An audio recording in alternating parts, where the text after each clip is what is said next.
Right. Let's head into the weekend. Let's see what weather awaits for us here in Belgium. Could we be getting any rain here in Belgium? We know it likes to rain in this area of the world. We've seen that plenty. Obviously, in Silverstone, the first race, we had lots of rain in out there. So, will we see anything similar in Belgium? Similar sort of climate? Are we going to get anything? There's no way, bro. There's no way. There's actually no way. There's genuinely no way. Hey. I think the challenge might be assigned to us there. It really, isn't it? Oh my god. Okay. This could be an interesting weekend, actually, because even in the sprint race, we're going to see some rain there as well. So, for the entirety of the sprint race, it's going to be mostly dry. However, we are going to get a big dash of rain towards the end of the sprint race. Qualifying is going to be dry. And then the Grand Prix is wet the entire way through. Just like in Silverstone, we've got a full wet race with heavy rain again. Again! Spring qualities can be dry as well, so that's not too bad at least. But man, they're making this difficult for us, aren't they? Oh my god.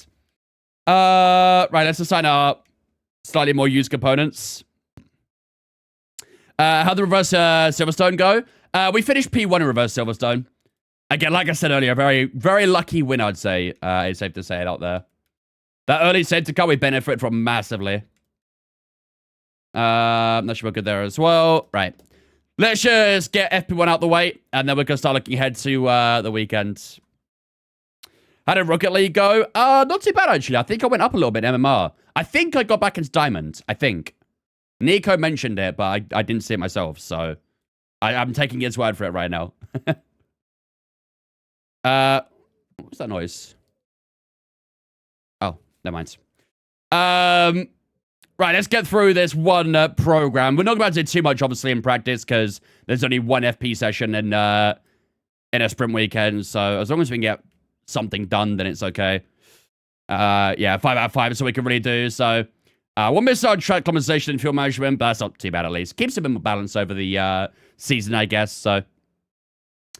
Alright. We get a little bit of R&D for that, then not a huge amount, as you'd probably expect, really. And that will be that. 86 raid, by the way, now on the on Berry. Love to see it. We are cooking. Remember, we started off as just a wee younglin with only, like, what, 68 rating or something like that, I think we started on. And here we are on 86 now, flying. Right, here we go, ladies and gentlemen. Time to get ourselves ready for our first bit of competitive action for the weekend then here in Spa. So, we have sprint qualifying up first. And as you can see on the icons there, we are going to get some very mixed weather through the weekend. So, sprint quality and qualifying is going to stay dry. We're expecting no rain throughout those two qualifying sessions. However... as you can see for the sprint race and the Grand Prix, we are getting some very wild conditions for the two races here in Belgium. The sprint race, we're going to start off with a bit of cloud. It will stay dry, I think, though. I don't think we've seen rain early on.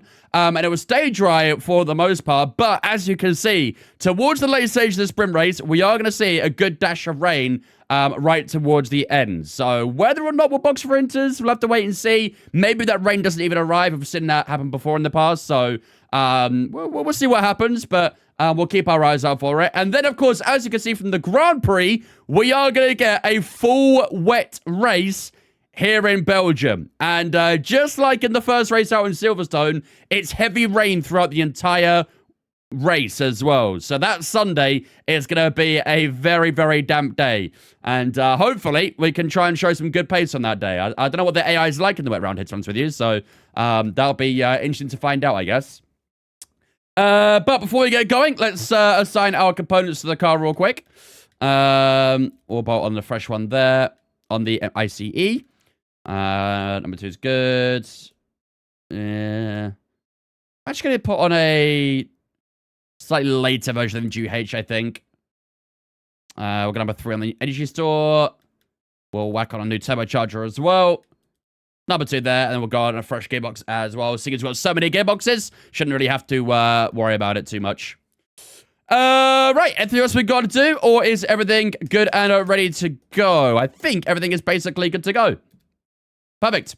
All right, Here we go, ladies and gentlemen. Time for our first bit of competitive action for the weekend. We got sprint qualifying up first. Like I say, no rain forecast for sprint qualifying at least. That shouldn't be too bad. But let's get underway for some qualifying action here in Belgium. Let's do this. This is going to be very interesting to see, to see where we finish up here.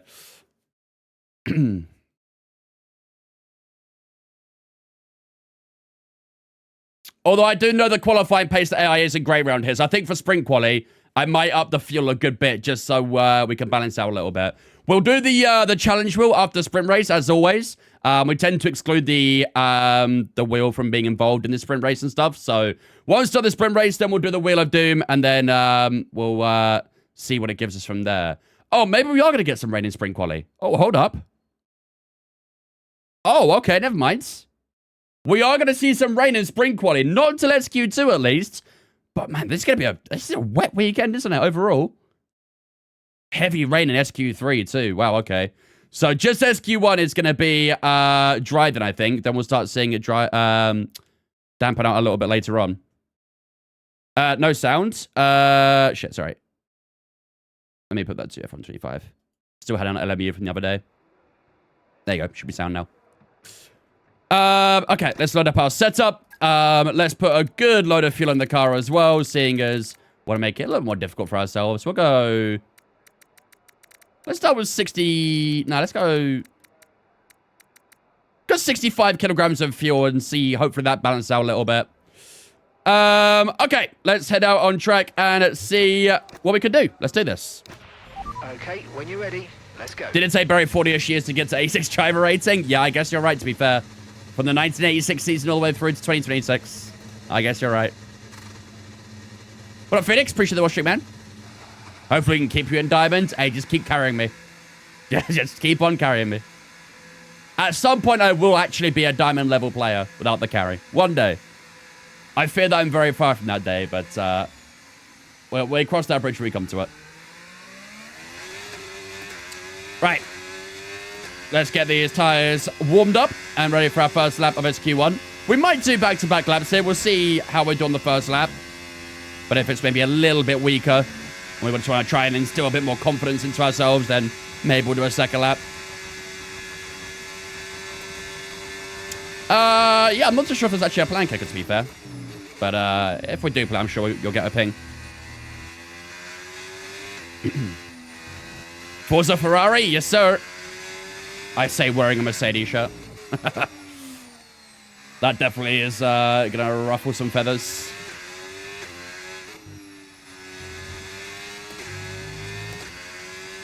Okay, tires coming up slowly but surely. Benefit of Belgium being such a long track is it does warm up the tires quite quickly. We got plenty of time to warm up as well. Got ourselves plenty of free air as well. We've got no one in front of us, no one behind us. So as long as no one exits the pits in front of us, we should get a fairly clear, easy lap. How do you change the liveries? We're using mods. Clearly, I haven't been in a Barry Huckleheim stream in a while. Have you missed a few races?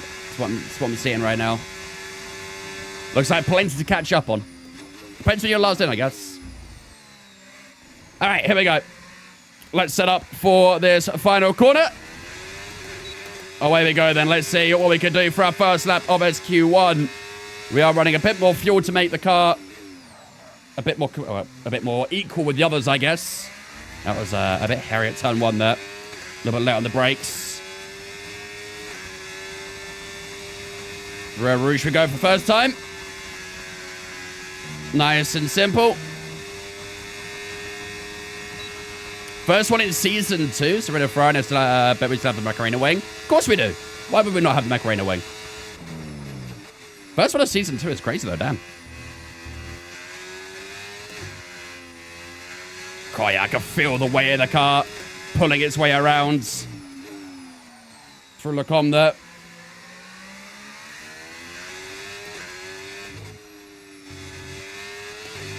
Just for them to cross a little on the inside. Esteban Ocon the fast driver so far, but I think that'll probably change up a little bit as we go through the lap. Antonelli done in P3. That's not a good lap for Kimi, who's having a fine season in real life. What up, Kieran?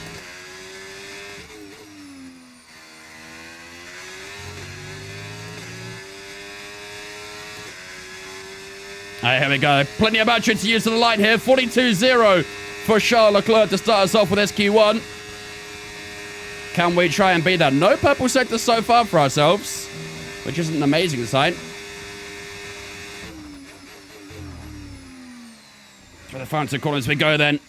Just pulling the car through, really. Bit of a twist on the exit as well as we head down to the line. It's going to be a 42-6 to get us going for Q1. Ooh, that's not a great start, is it? I think we might actually do another lap here. I'm not too pleased with that one. We are faster than Verstappen. 10 to 15 minutes. 10 to 15 minutes to a rain. Yeah, that's not going to be till SQ2. We are faster than Verstappen so far, which isn't too bad. But, on the contrary, we are also much slower than Ocon and Perez. So, I think I'll definitely do a second lap here and try and find a little bit more. What do you think of Arsenal versus PSG final? I think we're going to get battered. Maybe not battered. I've seen a lot of people saying that PSG are going to absolutely paste us, but I don't think we'll get back. We'll definitely lose, but I don't think it'll be like a clobbering. But I am very much expecting us to not win that game. I'd be shocked if we win that game. Genuinely. Completely shocked. 2 days to my first exam, but who cares about revision? Oh, shit. I'll be honest, when I was doing my exams and stuff, I also was someone who did not study a lot. I think the biggest problem I had was I didn't really know how to study, was my biggest issue. Like, any sort of technique or anything like that studying, I was just terrible at it. So I kind of just winged it. I got away with it. I think I'm one of the very few to get away with it, really, but, yeah. All right. Rear tires probably need a little bit of cooling down, actually. Front tires are front tires are perfect, I'd say. Trying to cool the rears down a touch. So we'll just back off a little bit into the final corner, and we'll go for a second lap. Down to P8 now, so lots of time to find at the moment. Right, here we go. Through the final corner. Let's try this again. And let's get the turn one right this time, because our turn one was not good on the first time around. It's still a bit heavy, isn't it? It's better. It's much better, but it's definitely still not perfect. Your teammates sitting in pole. They're in pole position. What are you trying to say, Mark? You trying to flex on me?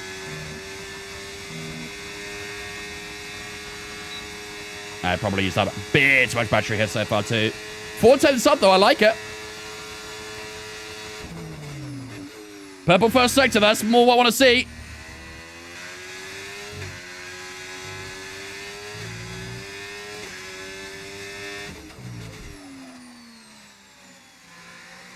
Come on. I think at the moment we're about 6 or 7 tenths down on Leclerc MP1, so that's the time I got to find on this lap. I mean, you can see how heavy the car looks through some of these slower speed corners.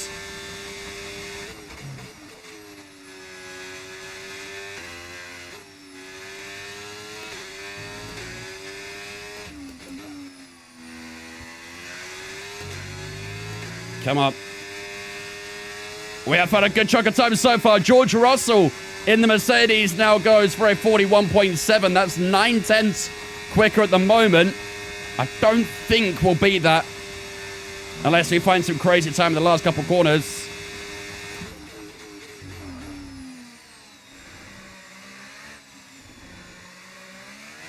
I'll tell you what, it wasn't actually so bad. Here we go to the line, though. I've used up all our battery. 41.9, and that's more like it. That puts us back towards the top end of SQ1. P2, that's more what I wanted to see. I'm happy with that. Much, much happier with that. Let's see the entire grid so far, then. Okay, 41 sub for George Russell so far. That's not too bad. But we are currently... It's that middle... Wow, look at his middle sector. Holy...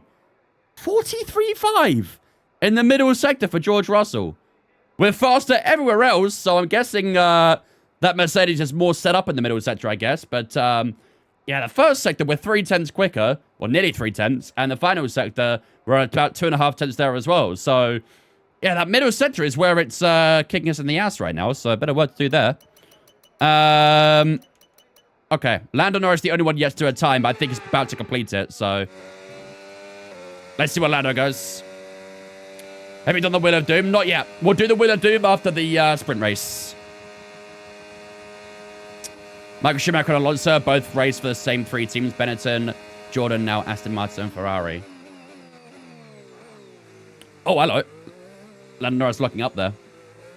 I think I see what you mean. They've raced for the same line of teams. Is probably the right way to put it, rather than the same teams. Wow, P18 for Lando Norris. He's out. There, he is not making it through to SQ. That was a horrible lock-up there in the final chicane. I don't see the AI do that much. He had a very free lap, but he's completely choked it, and he'll start P18 then. Wow. All right. Coming up over the rest of the weekend. Damn. See you all tomorrow. Look at the Q1 knockouts here. Lewis Hamilton, Lando Norris, both knocked out in SQ1. Gasly, Colapinto, Behrman, and Bortoletto all knocked out as well. But Lando Norris, the man second in the Drivers' Championship, supposed to be our championship rival as well, is knocked out in the opening qualifying session for the sprint race. That's a pretty horror start for him. George Russell leads the way, then ourselves in second, Leclerc in third as well. Any other surprises? We've got Ocon in P5 is a great result for him so far as well. Bottas and Perez in the top 11 too. Verstappen quite far down there too. But yeah, Norris and Hamilton getting knocked out in the first session is not great news for them at all. But into Q2 we go then. I think we might start seeing some rain. Let's see. Is Caddy actually good now in this career mode? No. They're still, I think, the second or third worst team, but they got a podium last time out. Okay, I think the rain might be about to arrive. It might already be here, I don't know. We're ready to go, so let's get the car out onto the track. We need to go out straight away, though, don't we? I don't see any rain. Y'all see any rain? I don't see any. Let's see when we hit the track. I wish you could replay practice in qualifying. Yeah, I agree. Yeah, it is raining. It is indeed raining. It's quite light, but the rain has arrived here in Belgium. So this early lap is going to be vital here, isn't it? To get us through to Q3. I'm just going to drop the audio again. Nope. There we go. Do I have any assists? Nope. All my assists are off. All my assists are off.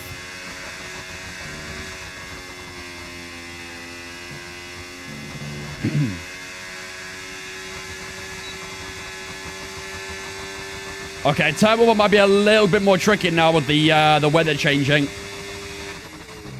So we got to try and be quite aggressive on this outlap to minimize the amount of time we have in the dry, and of course to get the tires up in temperature as well.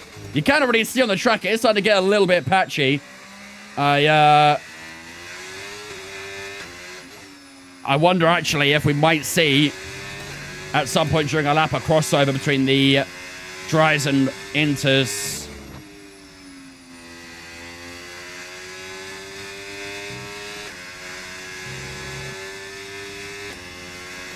I think everyone going out late though is going to be in big trouble. This rain's only going to worsen. I can already feel how like slidey it is on the front end. I mean, don't get me wrong, the tires are a little bit cooler as well, but it's going to make the lap quite tricky to get spot on. What up, Renault? Imagine the clip in that appearance bar this year. Yeah, they are making some tweaks to the engine and stuff for 2027, aren't they? Hopefully that helps out a little bit, but yeah, the super clipping is quite shit. Simply put. Oh, I can feel the sliding again on the rear tires. Right, here we go.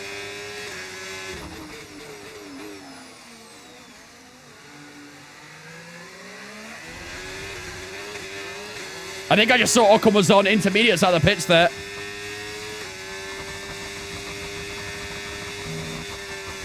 Can we keep our Rouge flat? Yes, we can.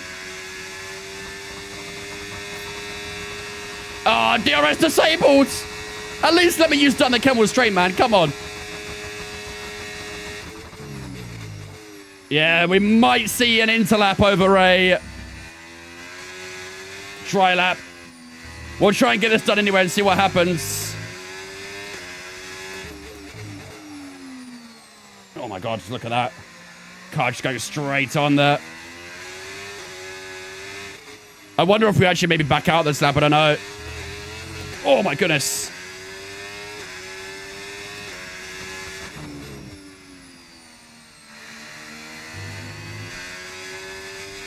Yeah, I don't think we'll, I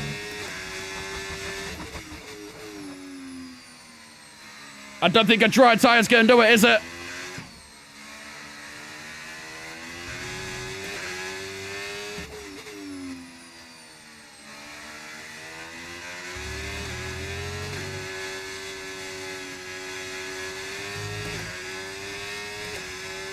Come on. Let's use up all the battery down here. 50.7 for Albon. What would an Inter do? Can we keep it flat through here? Yes, we can.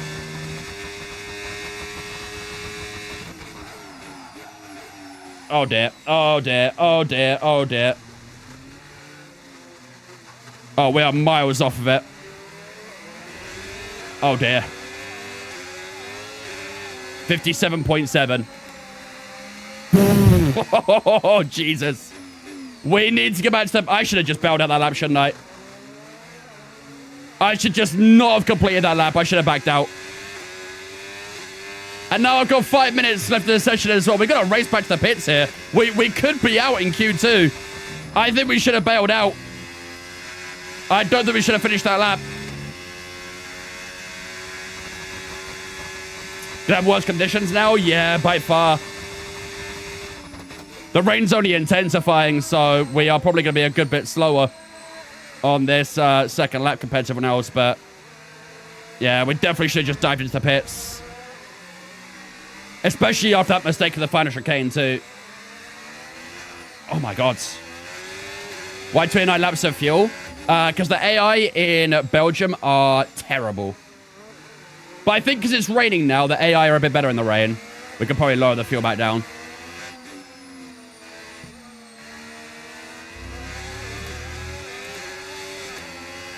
Russell, just go away, man. I'm trying to race myself back to the pits at the moment. What up, Patch? Oh, my days. Look at it. Look at it. This is a drift simulator right now. Now we've been pushed down to P11. So I'll pull up that Tokyo drifting trim real quick.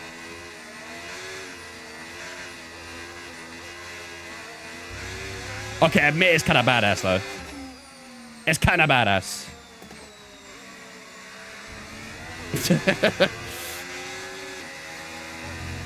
We have got enough time to another lap at least. I'm not too concerned about that. Yeah, we are going to be rock bottom off this lap, though, aren't we? What's the challenge today? It's not been drawn yet. We'll do it after the sprint race. The sprint stuff is excluded from the Wheel of Doom. Be very careful.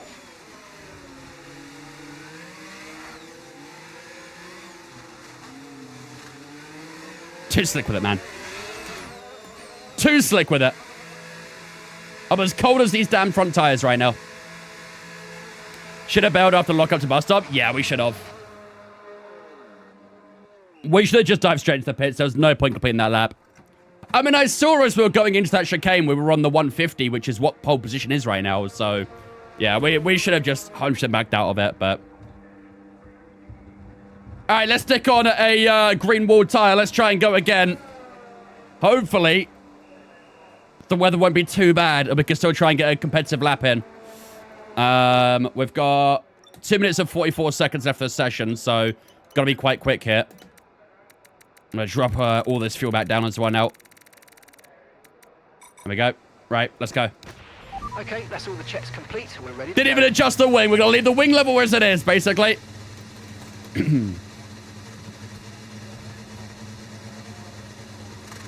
How much time we got? We should make it, right? 2 minutes 18. We'll make it, but it'll be tight. I don't think the weather's got too much worse, has it? There's maybe a tiny bit more standing water, but I think we can still put a competitive lap down. It's not that bad. You have 28 seconds spare. Probably less than that, actually, but we should be all right. Just don't spin. Just don't spin and we'll be good. Okay, we've dropped into P14 now. There is a couple of drivers who haven't done a lap yet either. Because we should be P16, not P14. So maybe that's the two that are currently out on track. The Aston and our teammate Charles Leclerc. It looks bad. Oh, it's definitely worse than what it was earlier. It's just whether we can still put a competitive lap down.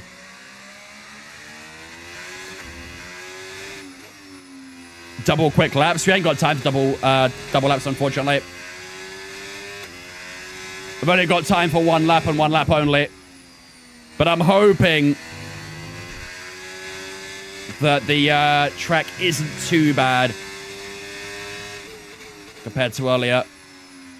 Verstappen goes P13. That doesn't bode well, does it? Where does our teammate go?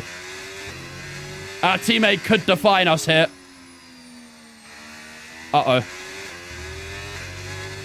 We might be facing a Q2 knockout here, chat. Unless we pull something out of the top drawer.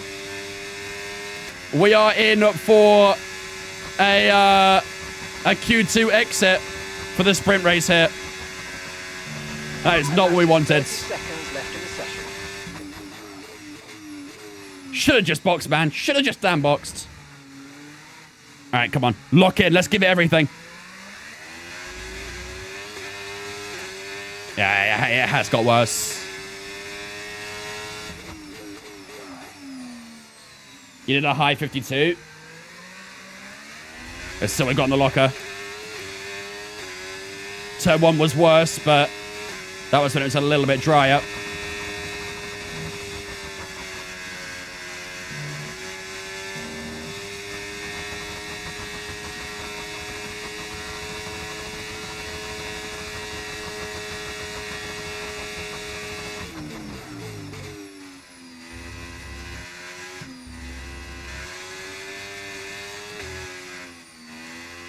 Ugh.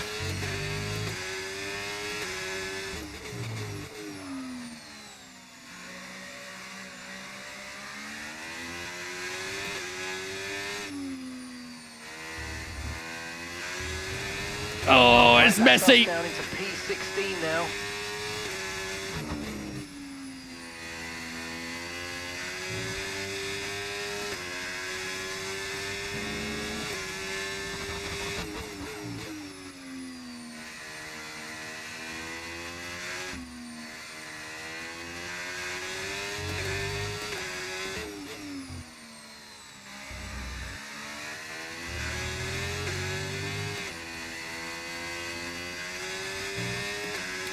We're fighting time, but it's going to be nowhere near enough, is it?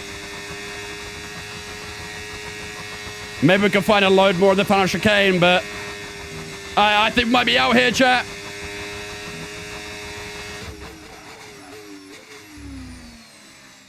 Probably could have broke a bit later there, but...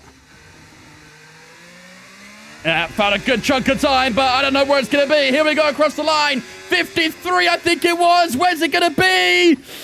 No, we are knocked out, ladies and gentlemen. We are out in SQ2.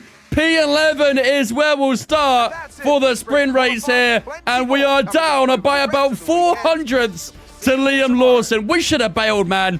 We should have damn bailed. We are out for the first time. I think this is the first time we haven't made it through to any Q3 session this season. Excluding Australia, obviously, because we intentionally started last there. But, yeah, that is brutal. Absolutely brutal. Look at some of the names again being knocked out in SQ2 here as well. We're P11, Verstappen P14, Charles Leclerc and P15 as well. Kind of big names, really, isn't there? Really big names. But, yeah, very curious who gets pole position here, though, because look at the names in Q3 here. Alex Albon in Q3, Sainz in Q3, both the Audis in Q3. Liam Lawson, of course, in Q3 as well there. But, yeah, we will start P11, and we'll have to find out very soon who is on pole position for the sprint race. But, Yeah, being out-qualified by Lance Stroll is definitely not going into the record books for us, is it? Or if it is going into record books, it's going in for the wrong reason, so... Man, our first Q2 elimination of the season. Bad time to get it. Very bad time to get it, but we are out in Q2. And that puts a bit of a deficit for the sprint race coming up here as well. Stroll underrated. I guess he is underrated because no one rates him, right? Which automatically makes him underrated. What up, Peter? Could have made it too. Yeah, 100%. If we're just boxed instead of completing the lap, we probably would have been able to do it quite comfortably, I think. Staying out for that extra couple of minutes there really pretty much set us back, so... Oh, man. Right. Chat. Here we go, then. It is time for the sprint race here in Belgium. That was a brutal SQ2 for ourselves. The rain coming in really messed up a lot of things for us. And we are out in Q2 and starting P11 for the sprint race here in Belgium. So the rain is not done yet, though. Although we saw a good bit of rain in spring quali, we are not done with it. In fact, we are far from done with it this weekend. You can see towards the late stages of the sprint race, we're expecting a little bit of rain there. And if you look at the Grand Prix, we are getting a whole bunch of rain once again in the Grand Prix. If you think back a couple races ago, back to the first race out in Silverstone, that was a full wet race as well. And now we have another one coming up here as well. So lots of chaos this weekend, I guess. Nice weather. Yeah. It's 2 races now in the last few where it's been an entire full wet race and heavy rain throughout the entire thing as well. And at a track like this, it's going to be brutal. Really brutal. But hopefully, we can still put up a good fight. We'll have to wait and see. Right. Here we go, ladies and gentlemen. Sprint race time here in Belgium. P11's where we start. Let's get the show on the damn roads. Oh, Jesus. It's not been decided yet, Paolo. The sprint race is excluded from the Wheel of Doom. So once we're done with the sprint race, then we'll jump onto the Wheel of Doom. We'll see what our fate is. And then we'll go from there. Well, Dana.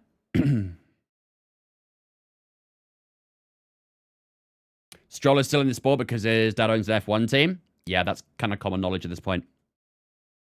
Is the new cars out? No, not yet. We're expecting the DLC to drop in June, but we haven't heard anything about it, so.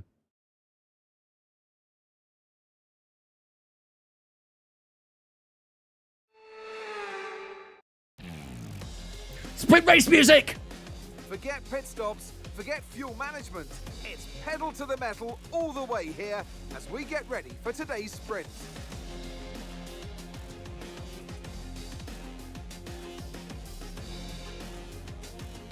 So here we are once again, ready to go racing through the Ardennes forest. 4.35 miles of long straights. Everyone else thinks this track looks like a hot glue gun. Elevation changes. It makes this not only one of the most exciting circuits on the calendar, but one that makes for some consistently high quality racing as well.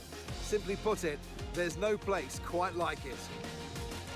I will go to this track one day, man, I swear. Fantastic qualifying session. It's time to see how our starting grid looks for today's sprint. Oscar Piastri lines up on pole position, just ahead of George Russell, who starts this event from P2.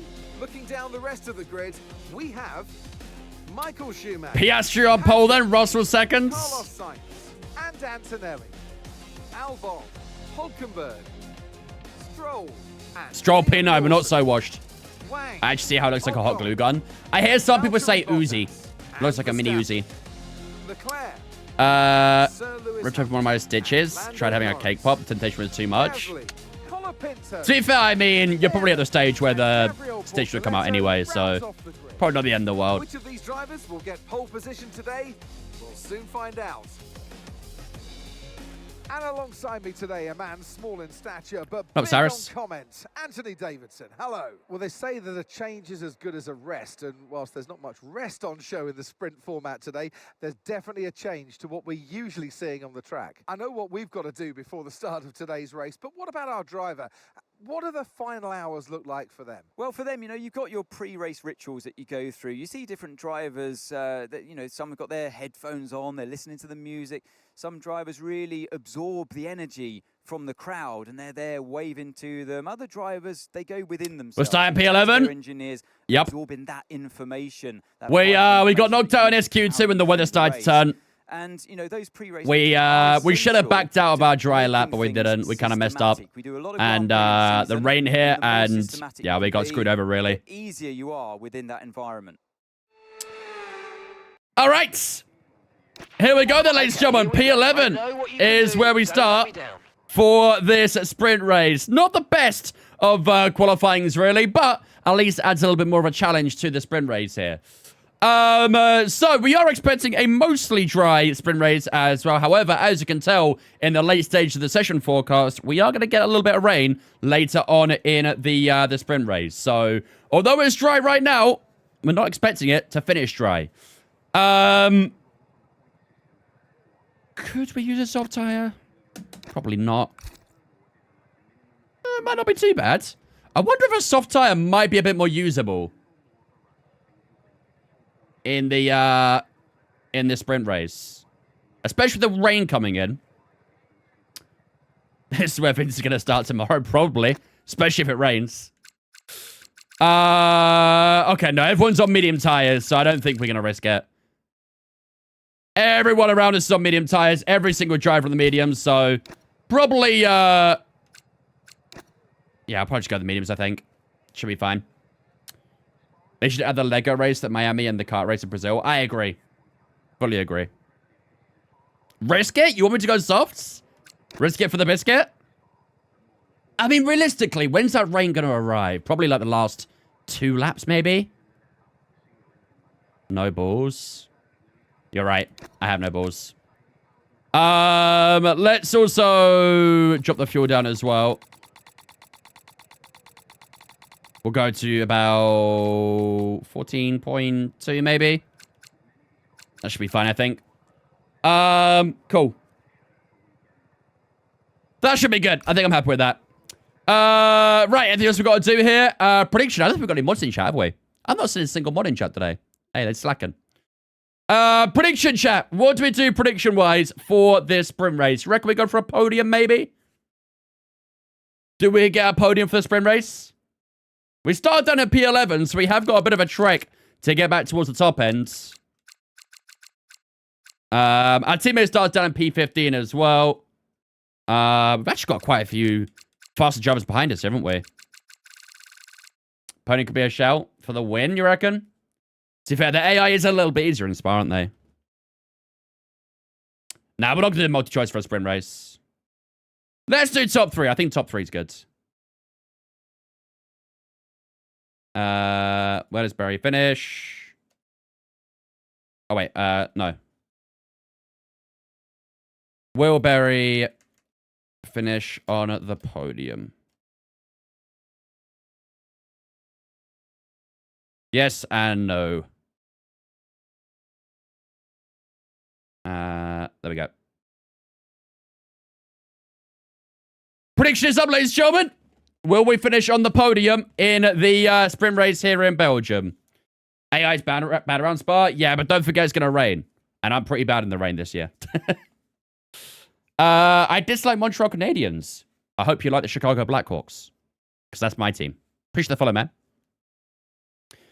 There you go, chat. Predictions up. Vote on up in the prediction right now. Right.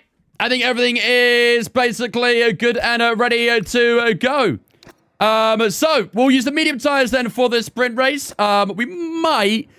It's a small chance, but if we do get any rain, there is a small chance we do jump onto an intermediate in the very late stages. But we'll start on the medium tires for now, and we'll see how we go over the 15 laps. But P11 is where we start. Lots of work to do today. Let's get underway for the sprint race here in Belgium.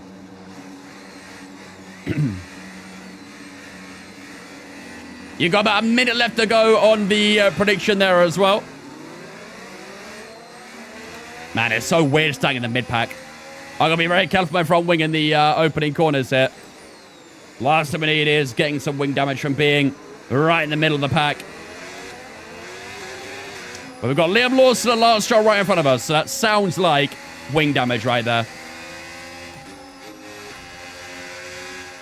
Let's get your tyres nice and warm as well. Don't want to make sure we have any cold tyres. Need these to be nice and warm, ready for the start. Obviously, Belgium is one of the longest tracks, if not the longest track, I think, actually, on the entire calendar.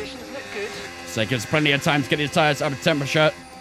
It's very cloudy here for the start of the race as well.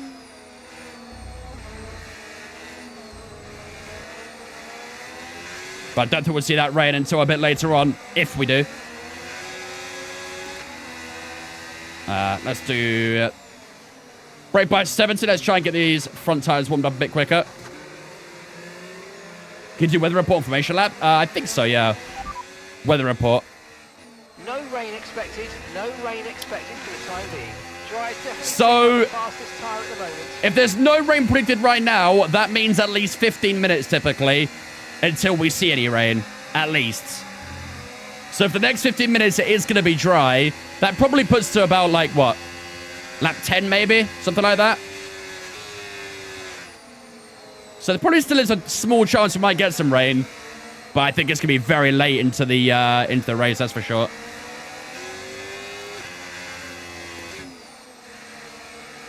No prediction? Prediction's done, I think.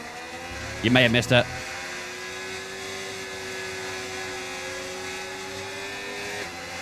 Let's give it more temp on these front tyres.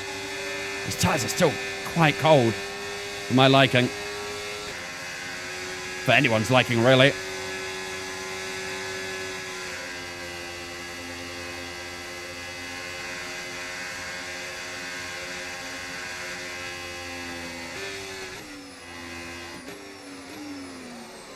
Got up a little bit down that straight, but still a little bit too cold, really. But might have to be a bit more cautious on this start than we'd like.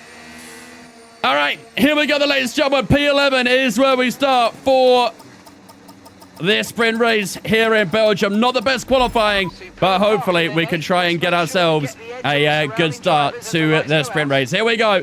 Everyone lined up and ready to go for 15 laps of sprint race action here in Belgium. It's lights out and away we go then for the start of this sprint race. Hulkenberg got a pretty good launch to the left-hand side there. We got a decent launch ourselves. We go 4 wide almost, clattering into the back of Lance Stroll. That could have been a lot worse. We try and keep it as far right as we possibly can out of turn 1. Charles Leclerc got a good start as well. He's up to P12 early on. We made up 1 position on Lance Stroll. Can we try and engineer a move on Esteban Ocon, who got a pretty bad run through Eau Rouge? We'll take the slipstream. We've got the battery, and that should be a P9 very easily down the Camel straight there. And that puts us into the top 10 quite comfortably for the start of lap 1. Beautiful stuff. Let's try and charge up the battery and keep it nicely charged, ready for our next attack. We've got a bit of work to do to try and get up the grid. So let's get onto the back of Alex Albon and see if we can try and make a move at some point this lap, or if we'll have to wait for next lap. No one going for the attacks down towards P1 though. Oh god, the dirty air there. Car got very heavy in understeer. I thought for a second it might have been talking about the rain, but still no mention of the rain at the moment, despite how grey and dark the clouds look. We'll slide on the exit there, but we're good. Esteban Ocon has got a little bit close to us through that middle sector as we try and creep up a little bit close towards Alex Albon. Down towards the bus stop chicane. Can we try and go for a lunge here? A little bit too far back, really. And Albon will hold on at 4 now. Could we maybe try and get a nice exit out of the bus stop? Albon sliding a little bit as we power down towards turn 1. Piastri currently leading the way. We're close enough here, I think, for a move on Alex Albon. Up the inside we go. Just got to make sure to go to the back of Antonelli there as well. And on the inside we still are against Alex Albon, who's on the left-hand side. Are we going to go too wide for a Rouge here? No one's going to back out of this one. Maybe Alex Albon has to. And he has indeed. And we are through on Alex Albon into P8 here in Belgium. Kimi Antonelli got a pretty bad run for a Rouge there as well. As we try and send a slipstream down towards Lecon, we look to the outside. Antonelli holds on for the moment. Great start for ourselves, though. P11 to P8 in the opening couple of laps is a very strong start. But obviously, if we want to try and get on that podium, we've got to try and extract a little bit more out of the car. I feel like any time you hit that inside curb, it shows grass in the tire if you don't actually touch it. You're flying. Yep. So far, we're looking good. This top group is still very staggered together. We've got yellow flags somewhere behind us, I think. That might be a Cadillac. I think it is. Green flag. We have got a Cadillac slowing down behind us. That'll be our first retirement of the day. It's Sergio Perez, the Mexican, is out of the race. And we've also got a Red Bull stopped on a corner after as well. Could we get a red flag? And Kimi Antonelli is also... What is happening? We might get a red flag here, I think. We have two cars that are about to be stopped on track. Kimi Antonelli has just pulled over as well. We might get a second retirement in a moment here as well. So, yeah, there you go. Kimi Antonelli's out. We've got two cars currently stopped on track. Are we going to get anything for that? I don't think so. So we have Valtteri Bottas stuck in the middle sector. We had a Red Bull that had spun in the middle sector shortly after as well. And then Kimi Antonelli retired from the race too. So everything happening on lap 2 that time around. We've got no DRS here on Hulkenberg, so we'll have to try and work that gap down a little bit. But, damn, what the hell is happening?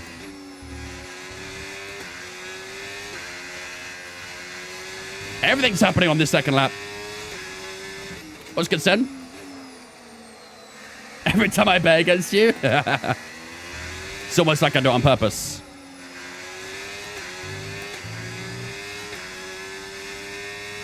.2 at Hulkenberg.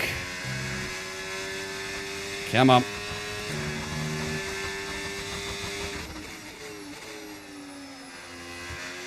The middle sector is where their AI's actually alright. Everywhere else, they kind of suck. So the middle sector, you might see the gaps opening up a little bit. But the moment we get towards the straights, it just comes climbing back down again.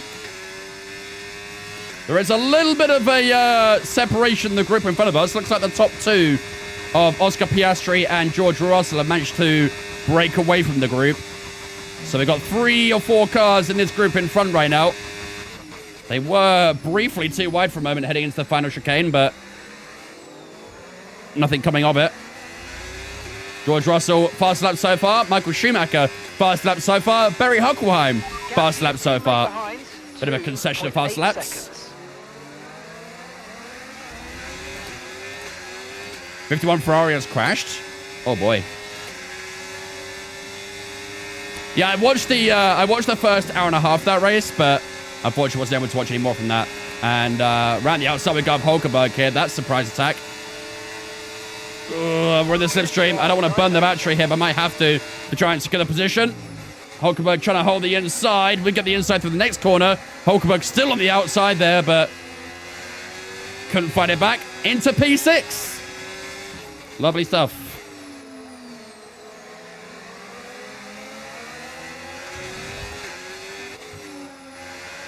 Oh, man. The tire's still cold. No, they're okay. I feel like the fronts are still not really biting in as much as I'd like.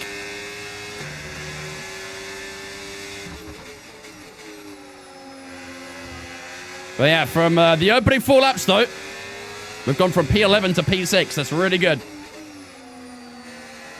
Got to try and find some more, though. Might have to actually be a little bit cautious on the fuel here, too. We're at minus 0.6 right now with 11 laps to go. So may have to keep an eye on that. Let's also get an idea on when that weather's coming, if the weather's coming. Weather report. Conditions look stable at the moment. No rain currently expected. Okay. Still no rain on the forecast. I have a feeling that rain might not hit. 43.85 is at Kajar. Ooh, is that a little bit deep? That was a touch. Yeah, the fuel is not looking too great, is it, at the moment? I might have to do a little bit of Lyco. Might have just underestimated the fuel burn around here. Got a nice run there through a Rouge on Carlos Sainz. Look at the DRS power here. Up the inside we got Carlos, and that is us into P5. Can even do a little lift into Lecom as well and still hold the position. Nice. 5th place already. We are storming up the field, aren't we? Just 2 more places to on the podium, and we've got 10 laps to get it.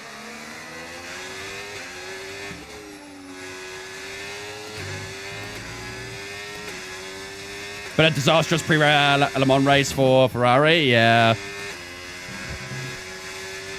Yeah, the one time the BOP finally isn't on their side. And look what happens. The DLC's not out yet, no. The DLC's not out until, Okay, so gap to the car until, ahead. well, probably another month at 5 least. seconds.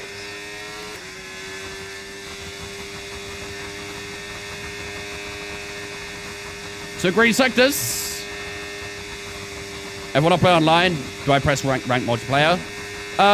Depends what exactly you want to do. Ranked is like slightly more competitive, but honestly, ranked is kind of ass in this game.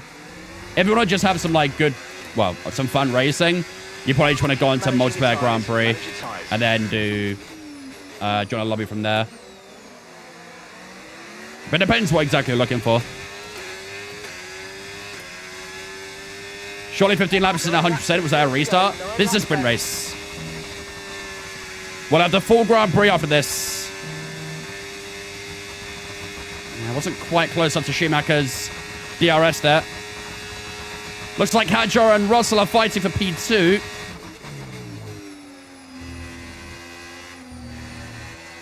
Hulkenberg got quite close to Carlos there as well behind us. Right, we need to get past here. Verstappen says static sims are the best. Do you agree? I don't really have an opinion on it, really. I think whatever the person prefers. Some people may prefer a motion sim. Some prefer static one. I don't think it really matters that much. I'd imagine that, like, a motion rig is quite good for training and stuff like that, but again, if a 4-time F1 champion is saying that a static rig is better than a motion one, then I'd probably take his word for it. But I also haven't really used many motion rigs, so I can't really say too much.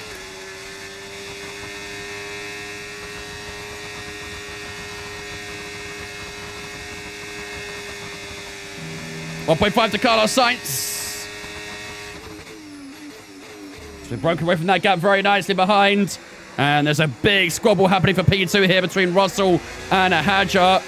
You can see the DRS flipping open into the Macarena formation on the Audi. Can we look to the outside of Schumacher through turn 1? Not really. Probably wasn't really worth going up the outside there because that has set us back a little bit.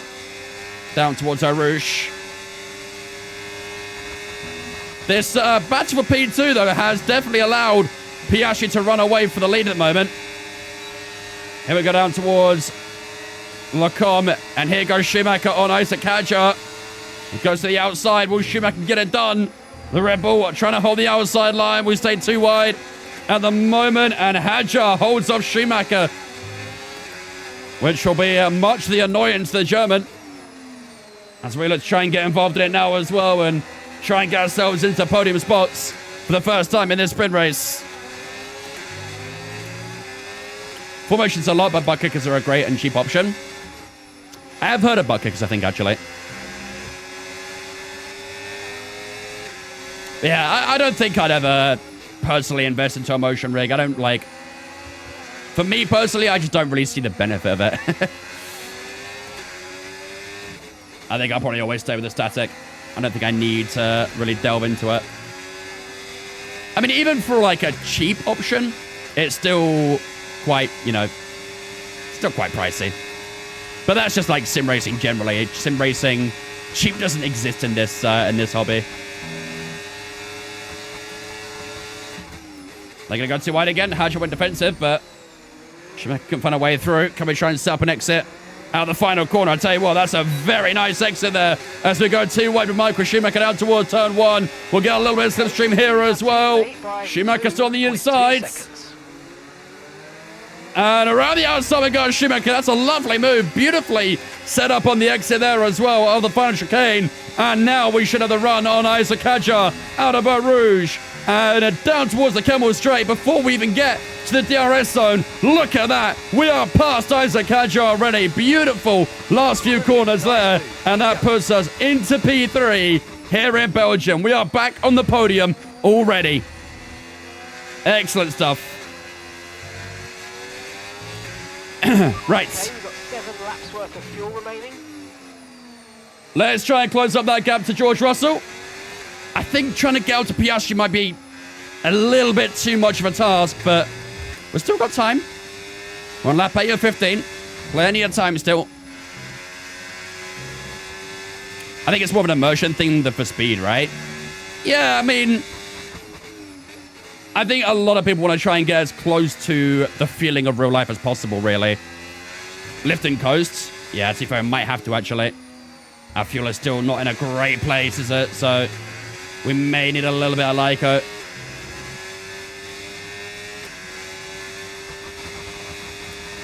I mean, you could go absolutely batshit crazy and pick up something like what Tom has. That guy has a crazy rig.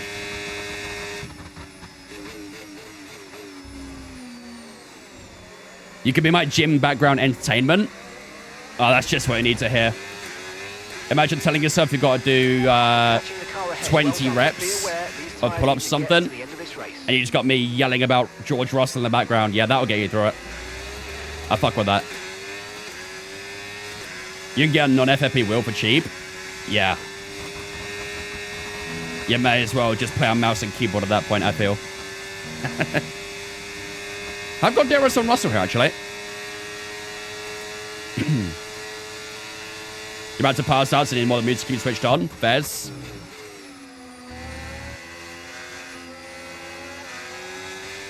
We'll let the commentary lead you through it then.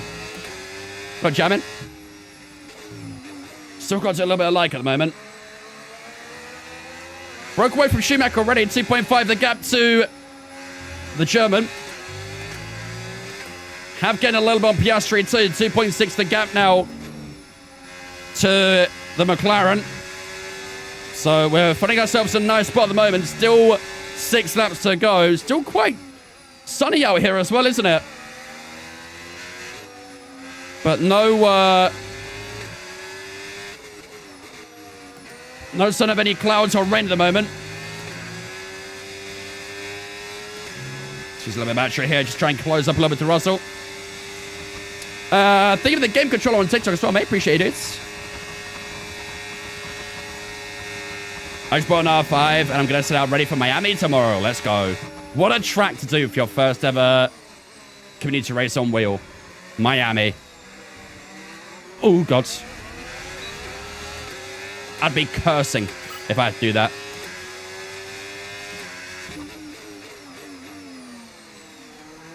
Odds on winning? Possible.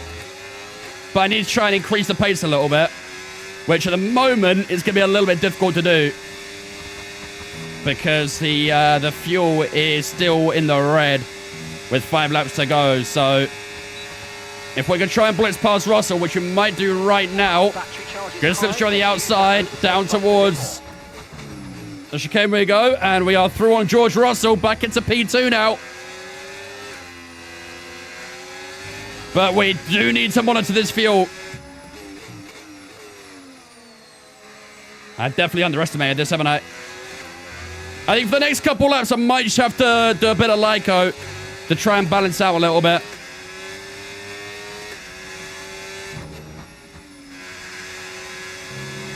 .3 the gap at the moment. Yeah, Jam got a new wheel as well. Look at everyone getting new wheels and stuff. I hope you used my my link, by the way, Jammin. I'm watching you. That's just 5 laps of fuel remaining. Oh, wait. Nearly opened up that corner a bit too much, like the Ford driver in the 6 hours earlier. Unfortunately, I haven't really shrugged off George Russell here either.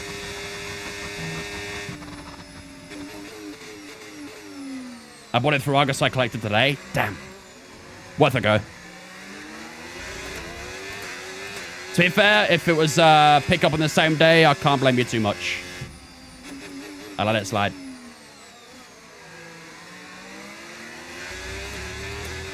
No tyre concerns at the moment. Just Fuel is slowly coming down. 0.2 now. Yeah, I think 1 or 2 more laps like this, and then we can try and go a bit more aggressive. And maybe try and snatch the P1 away from Piastri. 1.5. The gap to Russell, as we've already broken away from the Brit. Nice little bit of Lyco. Of course we're doing Lyco in a Ferrari, though. I mean, something's just meant to be, right?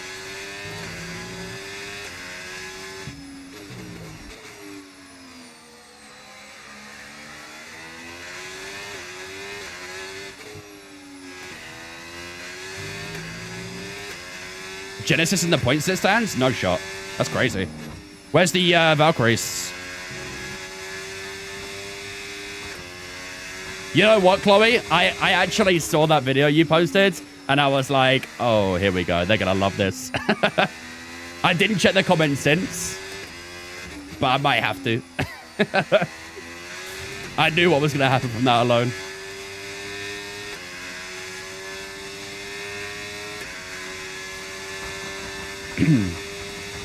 New weapons coming on Tuesday. That's not too bad. Did it back at any shop, would have had it on Friday. Yeah, well, you just love me so much, don't you, Alex? You're just doing your best to support a fellow creator. I respect it. A man's got to hustle sometimes, you know. Oh, they're actually 6 and 7. That's peak. Very peak. 0.15 on the fuel. Slowly getting there. Slowly but surely.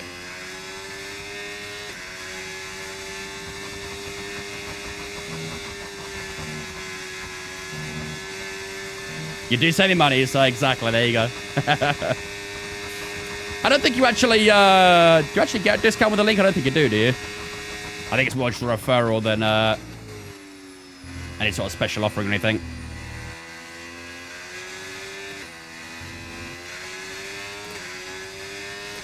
This Lyco's giving me PTSD. Yeah, if you're a Ferrari fan right now, you may want to close your ears the next couple laps. Because the word Lyco is all you're going to hear. Oh, yeah, point sponsor. Oh, fairs. Well, I think I'm saying you're a strange individual. Yeah, they I don't want to go too much into it, but like I say, it was quite predictable. Oh my God.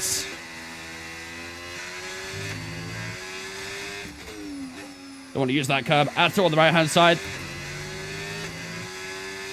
That's lost me a little bit of time to Piastri as well. 1.9, they got 2 seconds now. Fuel's still coming down. I wonder if we're good to push still, maybe. Don't know, it's going to be tires at the moment.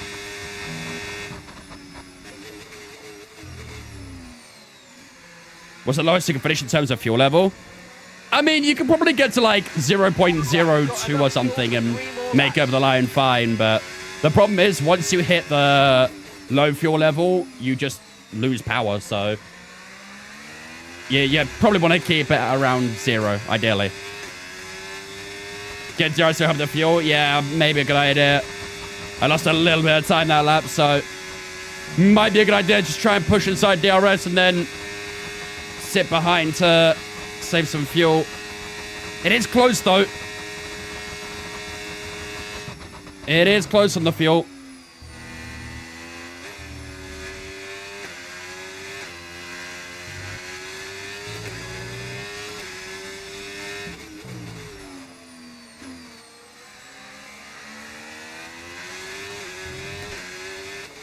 Come on. 1.7. Actually managed to save a little bit on this lap despite pushing a bit more. Not as much, obviously, but still managed to get a bit. Who's got the fastest lap right now? No one in the top 5 has the fastest lap. I think it's safe to say, though, we are definitely not going to get any rain in this race. It did threaten a little bit of it towards the late stages, but I think it's going to stay clear. I haven't seen it yet, Chloe, no. I've heard that the movie critics were quite critical of it, but the viewers loved it. I've heard some very, like, mixed opinions. Second to last lap of the race. I think we should be good on fuel now to push it. They should bring back fastest lap points, both for the bottom 12 drivers. Well, if I was going to bring back the fastest lap point, I would have it where it only applies in, like, the first half of the race. Or something like that. Because the amount of times, how many times did we see it over the years where a driver who had a very big gap to the guy behind would pit with 2 laps to go just to get it? If you had set it so the point only was available for the first 50% of a race, you would not see that anywhere near as much.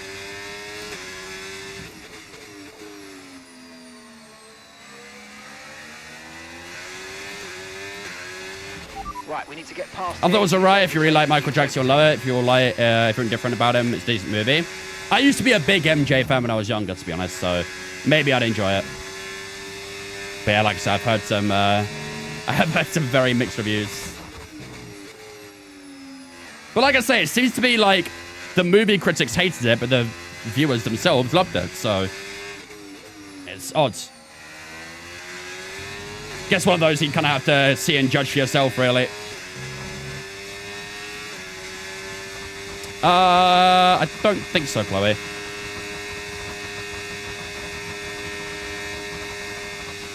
But we are in the green on the fuel now, so we are free to push.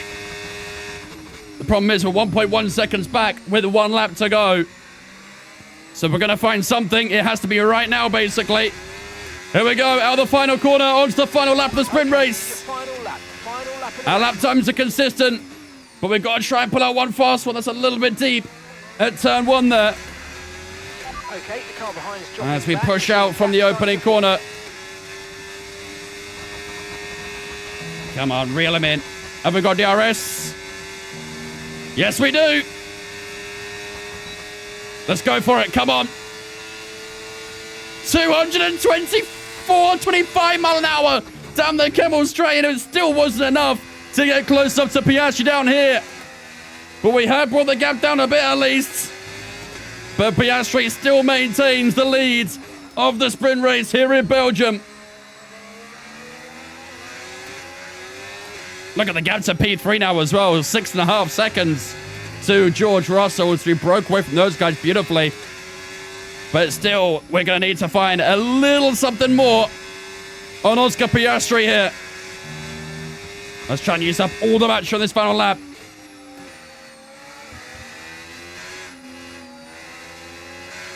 We're getting closer and closer through the end of the middle sector.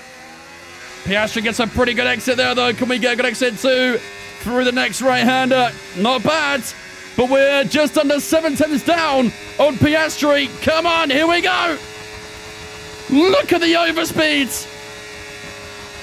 Here we go, and Oscar Piastri is going to defend the inside. Yes, he does. We look to the outside of the Aussie. We pull him around the outside. Outside becomes the inside. Through the final corner. Who's got the grip? We do. And we'll win the sprint race right at the death here in Belgium. That was a beautiful final sector. We judged the battery usage perfectly there. And we got the overspeed massively down towards that chicane. And we do win the sprint race from P11 on the grid. That is a fantastic result. And we do get drive of the day as well for our efforts too. Beautiful stuff. Very, very happy with that. So that GG's. wraps up the sprint race, but there's still more action yet to come this weekend. We've got qualifying True. and, of course, the Grand Prix. It ain't over yet, chap. It ain't over yet. We may have got the sprint race win here, but we have still got plenty to look forward to in this week. And we've got qualifying up next, of course, which I think is fully dry. I don't think we're getting rain in the qualifying. But then after that, we have 44 laps of racing here in Belgium. And it's going to be soaking wet for every single one of them. Literally heavy rain from start to finish for the Grand Prix here in Belgium. It is going to be very, very difficult. But we do take the first win of the day then 8 points going our way. Piastri in second, Russell in third, Schumacher in fourth, Hadjar, Leclerc, Hulkenberg, and Sainz all in the top 8 there as well. Charles Leclerc going from P15 to P6, which wasn't too bad. He also got the fast lap there as well. So if he had finished a bit higher in qualifying, maybe he'd have a much better chance of winning the race. But yeah, P6 is where he finished up in the end. Anyway, I do want to have a quick look at what was going on lap 2. Because we had 2 people retire, and then we also had, what's it? One of the Red Bulls, I think, spin out too. I think it was Hamilton. Let's see. City 0-0 at halftime. Honestly, completely forgot they were playing. Double River cancelling Sparge's heavy rain. Yeah, there's a threat of using wet tires, so they don't want it anymore.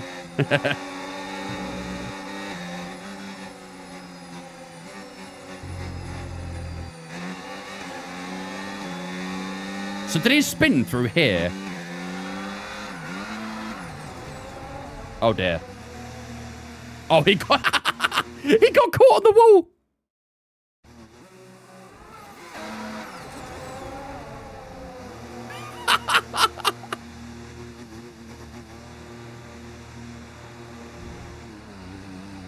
Oh, dude, the AI are too funny, man. The AI are too funny. My man got caught on the flipping wall. Oh, dear. So, yeah, we had one the Cadillacs retire then from a mechanical failure. At the same time as that is when Hamilton spun into the barriers. And then, up here, Kimi Antonelli also retired as well. So all of that happened in the space of like 30 seconds.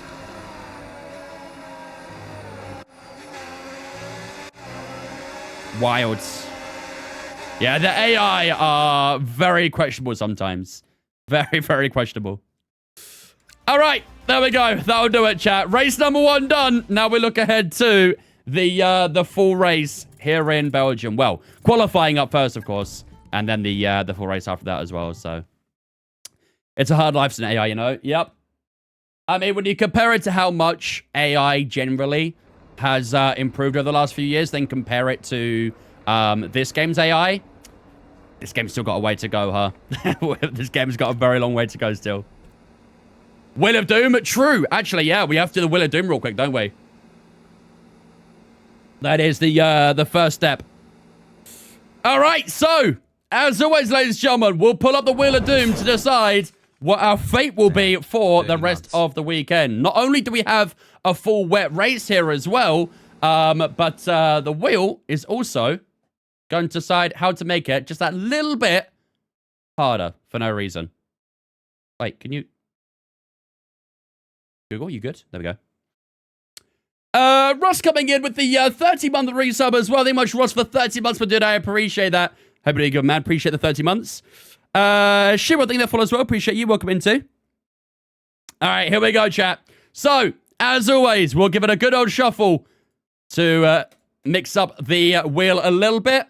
And let's see what is going to be the additional challenge onto the full wet race here in Belgium. Here we go. Get yourselves ready. Let's do this.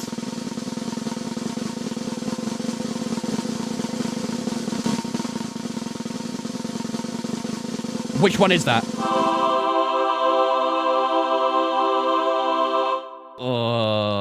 I think I don't like it, actually. In the dry, this wouldn't be too bad. But I think in the wet... in the wet, that's going to make it interesting. Right, let me draft up a new wheel real quick so we can put the... We'll let the wheel decide which one to ban. So we've got none, medium, hot lap, overtake. Let the chat decide. I did that in the past, and you guys voted to do a wheel spin for it. So I was just basing it off that, but... Career challenges have been gone far too long. Yeah, every single Grand Prix, we do a career challenge to make it a little bit more tricky. Respin? You guys, if you guys want a respin, I'm open to having a respin. Should we do a poll for a respin? I'm cool with a respin if you guys want to. Because we have had this one before as well, haven't we? We had it in, where was it? It wasn't Canada, was it? No, it wasn't Canada. Where did we have this one before? You're spinning, get it again? Maybe I gotta hide it. Or something like that. Poll is up, chat. Vote if you want to see our respin or not. Poll is up.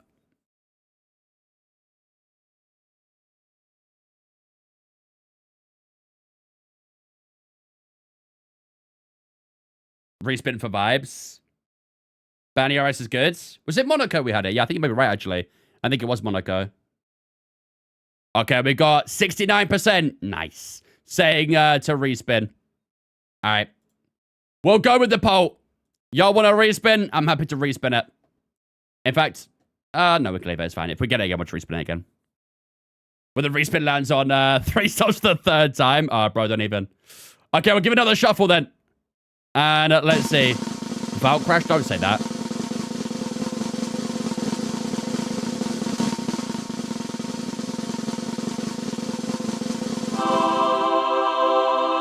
That 1 lap on Inter, if we had got 1 lap on Inter, that would have made it impossible.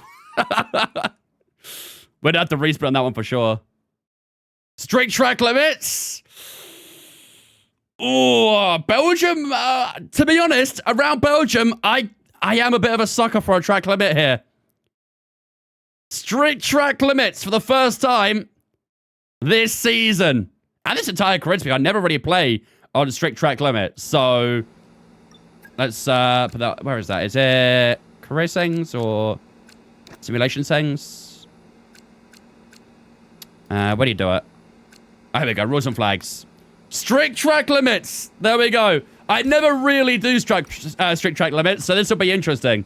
Yeah, like I say, I am a bit of a sucker for a strict track limit round here, so.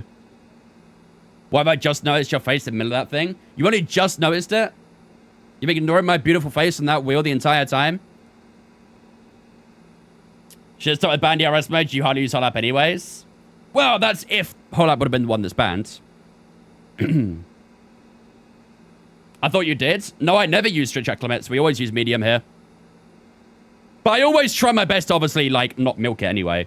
Yeah. All right. Here we go then, chat. Qualifying time then here in Belgium. Today's challenge is we are using strict track limits. Strict track limits for today. And like I say, I'm a bit of a sucker for a track limit here in Belgium, which can very easily rack us up, not just a penalty in the race, but also in qualifying, might also dismiss a lap too. So without further ado, let's get underway for qualifying here in Belgium. I mean, in the wet as well, the track limits would have been even more difficult. High-speed straights, heady could have missed that face in there. Dramatic corners. What is there not to love about the cross to move to the straight and put him in the grass. Ooh. Here at Spa-Francorchamps. That's brutal. And the race team might be cooked. Yeah. With a full wet race, I'm kind of nervous about that, I ain't gonna lie. It's kind of like a mix of bad things really here. It's a full wet race here in Belgium. I suck in the wet. My pace in the wet this year is absolutely awful. And then on top of that, I also have strict track limits to be careful of as well. So that sounds to me like I'm going to pick up a lot of warnings through a Rouge or something. So we'll see. Right. Let's get ourselves on the way for qualifying here in Belgium. We'll go 60 kilometers of fuel again to balance out against the AI. Right. Everything else should be good and ready to go. Let's head out on track for our first laps. Let's do this. Right, the car's ready. Let's get it out there. Not too bad, cheers, Mikey. How we go, mate? Thoughts on the new Sudachi Lime RB? Are you talking about the yellow racing board from Miami? Is that what you're talking about?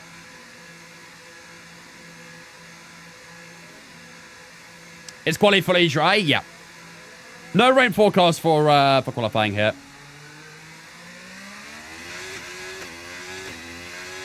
Oh, I don't think I've had that one, Trips.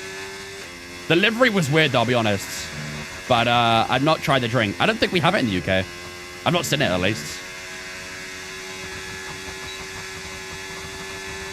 I fear that may have been like a North America thing only. Seeing as they used it in Miami.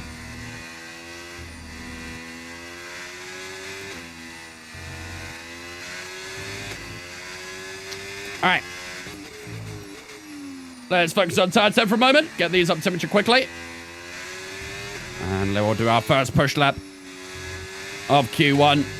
Hopefully we can one stint in this session. That'd be good. Have any of you ever driven a Tesla? I have not. I've been in a Tesla, but not driven one.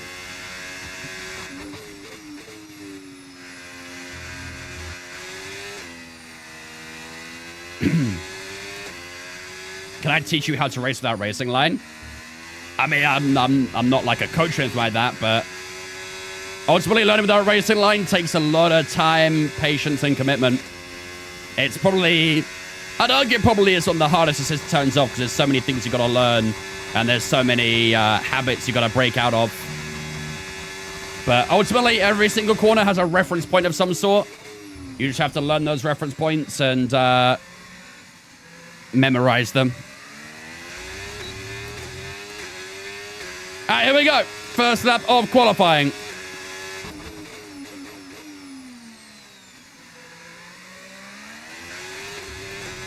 I find it a lot easier if you start with no line. Well, yeah, obviously. If you start with no line, you don't learn the bad habits of racing line.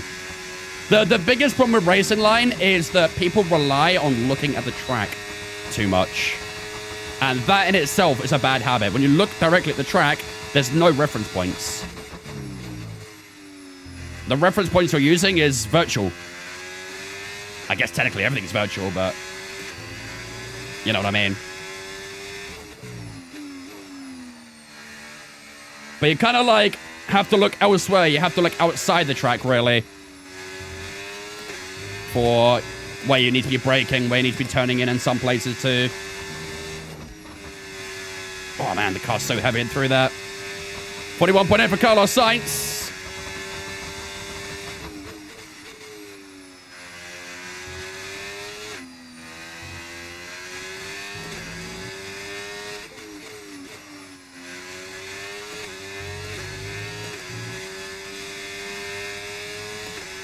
Purple first sector, green in the middle.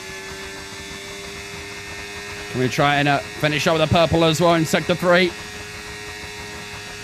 And Blanchimont we go. Nice and tidy.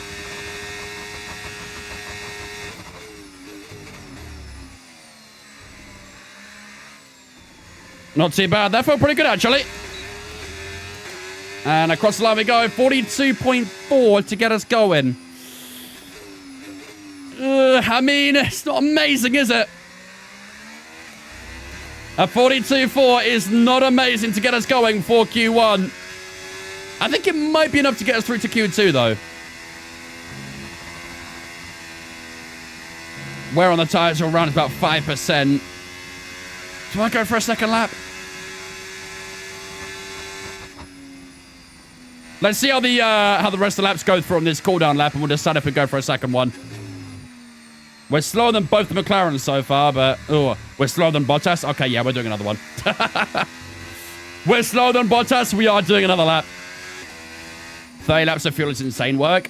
Well, as you guys know, the AI in Belgium are very bad in qualifying. So the easiest way of making it a bit more difficult and more equal is by loading up the car with a bunch of fuel.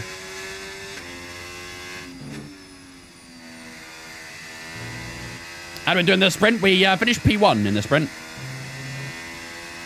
Is DTM a fun watch? They're in Zandvoort end of May. I don't think I've ever watched DTM, so I couldn't tell you. I'd imagine it is, though. GT3s usually is... Well, I mean, they're basically GT3 cars, but... GT cars are always good fun to watch. Any tips on practicing without racing line? Just do it. I know it sounds kind of like... of a boring answer, but turn it off and just do it. Try and understand the reference points. Every corner, every track, all have unique... Hello? I was going to let him go, but he went back at me. Every corner, every track has very unique reference points, so it's all about learning them, taking the time and understanding them. Where to position your car, where to brake, sometimes where to turn in. It's not easy. It requires a lot of commitment and time. But you can get there. Everyone can.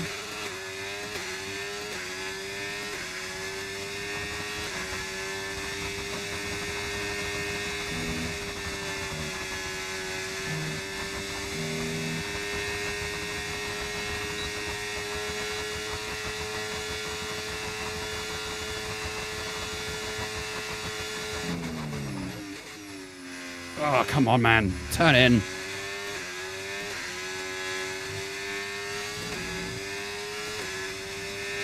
Somehow found time. I have no idea how.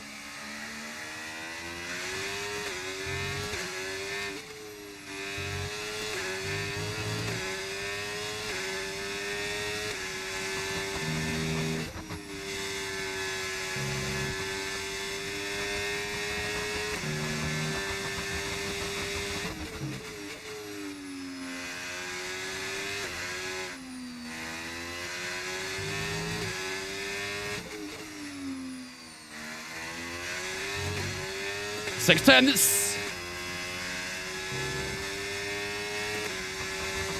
This is much better, isn't it? Much, much better. I've had to use a lot more battery trying to achieve that, though, so I might lose a bit down the straight here.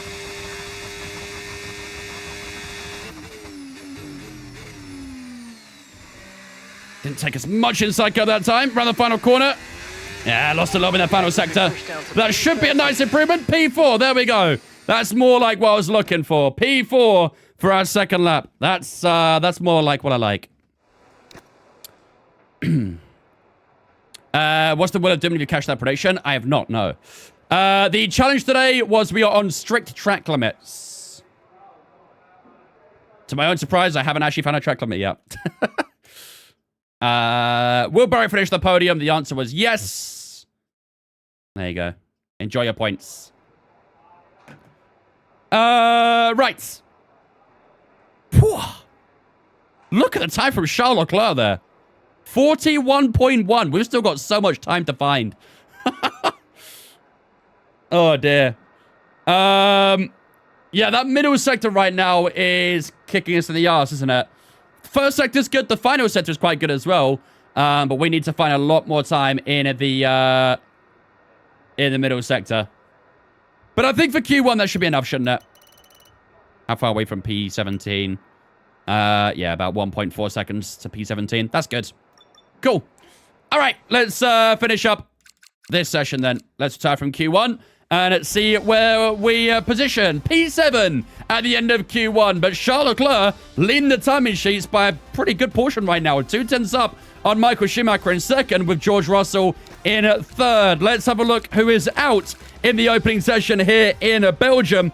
Sergio Perez is in P17, Esteban Ocon in P18, Colin Pinto and Berman in the top 20 as well. And then both the racing balls of Liam Lawson and Gabriel Bortoleto are knocked out in Q1. So there are your exits in the opening session. P1 for Charles Leclerc, P7 for ourselves. Plenty of time to find. Now we've got to try and find it. On to Q2 we go. Lewis Hamilton and Red Bull. Oh, yeah. We have had some pretty wild driver transfers here. We've got Hamilton and a Red Bull. We've got Verstappen and an Aston Martin. We've got Bortoleto and a Racing Bull. We've got Schumacher. Michael Schumacher, obviously, that is, in the Audi. It's been wild. Bortoleto 3.3 seconds off of P1. Yeah, he's had a pretty terrible Q1 there, hasn't he? Right. Do you know what? We could probably load down to 50 kilograms, I think. 50 kilograms should still be pretty good. Okay. Let's just skip a little bit of time, I think, actually. Not a huge amount. Just so there's some cars on track. And then let's head out for our first lap. Everyone ready? Okay, let's go. Well, Tyke, how's it going, mate? That's crazy, Primer. Not wrong, that's crazy. Ron Watkins, Glenn. If it ever appears in the game, you'll see me running it. Unfortunately, it's not in F1. Right. So we've got 2 for 6, 8 cars, 10 cars on track, including ourselves. That should be enough to get a rough idea of where we'll be after our first lap. I guess the others are going to wait a little bit longer to get their first ones done. All right, let's focus on tire temp. They are a little bit bunched up together in that final sector there. I'll gladly watch the ads. I'll support it anyway. I appreciate that. Unfortunately, I can't turn off ads on Twitch. I have it set to the lowest I can, but yeah. If I could just outright turn off ads, I would rather do that because I barely make any money off ads. I probably make like, I don't know, $30, $40 a month off ads. And like, don't get me wrong, like, obviously no one's going to say no to, you know, a free $30, $40, but I'd rather just not have ads and increase the viewing experience, you know?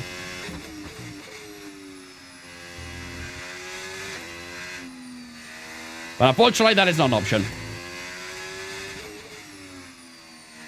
Do I think you'll win your league race? No. I don't.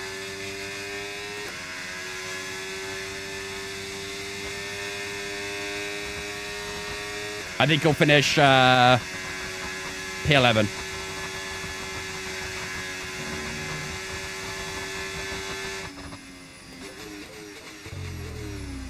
All right, here we go.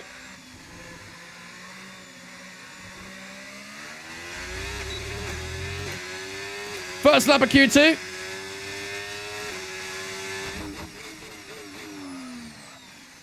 I'm not getting this turn 1 right, I don't think. I didn't know the streamers make money off of ads. Yeah, they don't make a lot, like I say. I think there's like a split between how much Twitch make off the ad and how much the streamer makes off it. I don't know what the split is.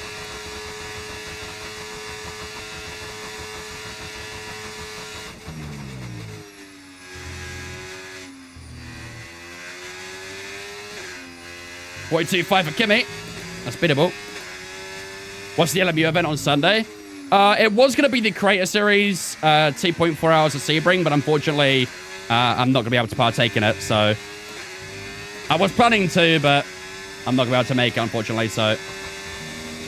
There'll be plenty of other people doing it, but unfortunately not me.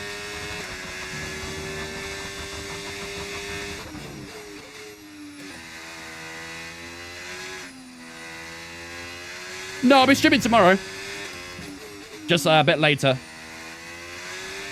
I'll be live for the community race, but won't be live for the Creator Series LMU event.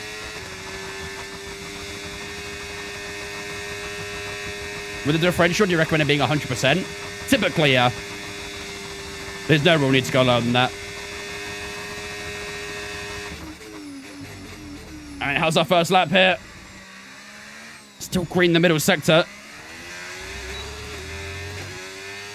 Across the line we go. 41.7. Again, we're still 7 tenths away from Lando Norris, who's P1 right now. We're faster than Leclerc, finally. Although I do think he might have been using an older tyre there, because he was significantly slower in Q2 so far compared to his Q1 lap. But he's watching the 6 hours of Spa for the World Endurance Championship.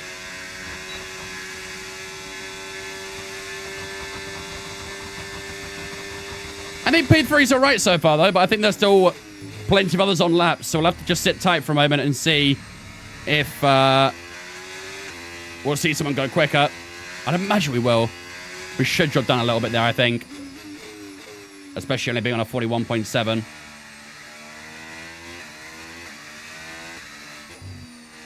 Am I running mods? Yeah.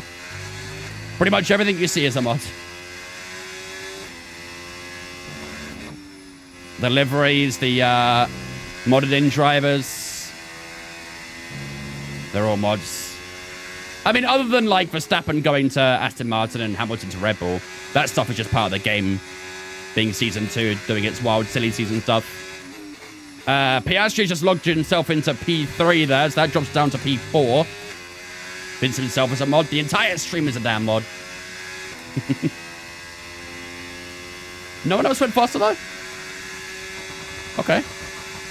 Maybe we are good without that. I need to do the mods. You can download them from overtake.gg. There's no, like, complete bundle to download, like, every single livery in one click. But you can individually download each livery from overtake.gg and then put them into the game. Is the Valkyrie a Nui design car? Yes, it is. Nui helped design it. He's helped with a lot of stuff, the Aston Martin, I think. He also was part of their, like, project for that new car they're working on. Whatever that thing's going to be. The Batman rocket ship looking mobile. Right. That would do it for Q2 then, maybe. Let's have a look. We are just under 7/10 slower than Lando Norris so far. Again, we're still quickest in the first sector, but that middle sector, again, just not quite there right now. In the final sector, we've got a bit of time as well to try and find. George Russell is currently P4 on a 41.4. Stroll goes P7. Has everyone done the laps? They have indeed. Okay. So P5 actually isn't too bad then, I'd say, for Q2. 1-0 City. Boo. Both the Audis in the drop zone right now as well. Hamilton in the drop zone. They'll all have to do a second lap, but I think that'll probably do it for Q2 for ourselves. I think we're safe. And we are only 4 tenths up on Bottas, but... Or 5 tenths, maybe. Yeah, I think we're fine. We'll be all right, I think. Right, let's go towards the end of the session. Let's set the cars out on track. Then we'll retire and see how it all finishes up. Who's out on track right now? Everyone P8 downwards is all out on track for one last lap, so...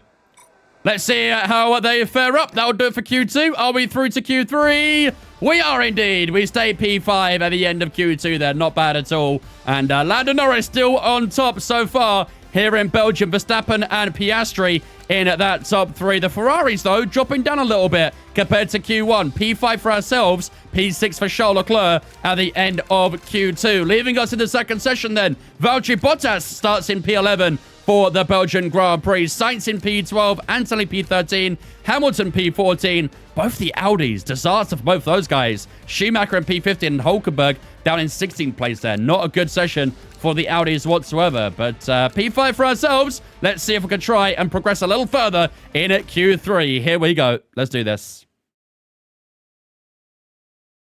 Does anyone know anything about the Batmobile looking thing they're making? No. Genuinely, no one knows nothing.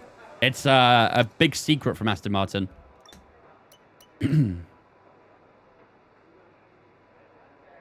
I support United. Well, you support United. I support Arsenal. Where can you watch the endurance race in GT3 WEC? You can watch it on the official World Endurance Championship app. As Ken said, there's a subscription service. If you have TNT Sports, it's also on there. But I don't think... Sometimes they don't always show the full race from what I've heard. Yeah. WC should be its own subscription service, I think. GT World Challenge is live on YouTube for free. Yeah, exactly. Yeah, I'm pretty sure they've just paywalled the... What was it?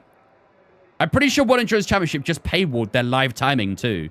I don't know why. That's like the stupidest thing they could have done. But from what I've heard, apparently they did that. The race started late on TNT today.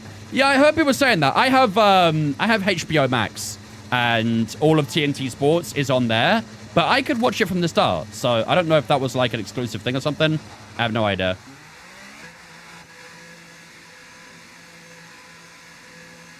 I think America's on HBO Max only, so I don't have any more. Yeah. I've heard HBO Max is actually pretty good, though.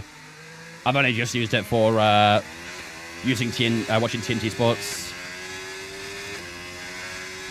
I have TNT by Virgin TV and they don't show quality. Yeah. I mean, I'm sure there's ways you can watch it from a totally legal and very legit live stream. I'm sure there's plenty of those around.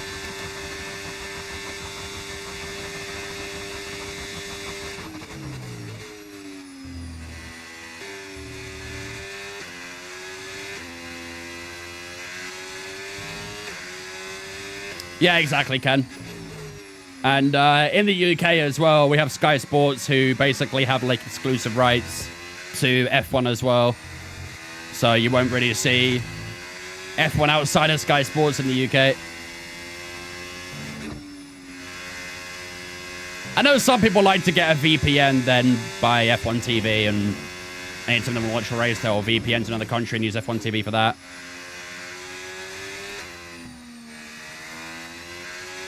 If I should make one package, I'll subscribe to that. Well, again, that's kind of like the whole point of F1 TV, really. F1 TV is basically like that one package, but then they have so many exclusive rights where they make a lot of money from as well for having those rights. So, but yeah, it's not cheap either. Sky Sports is pricey.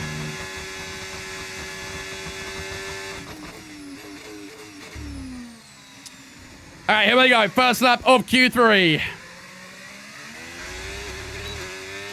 What up, Ricky? How's it going, mate?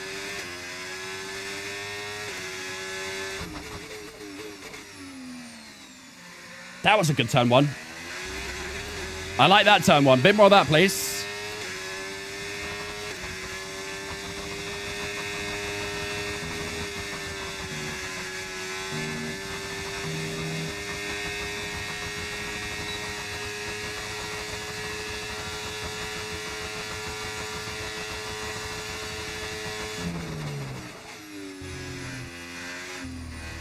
Purple first sector.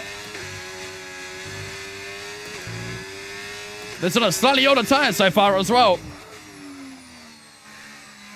42.7 for Gasly. That should be beatable.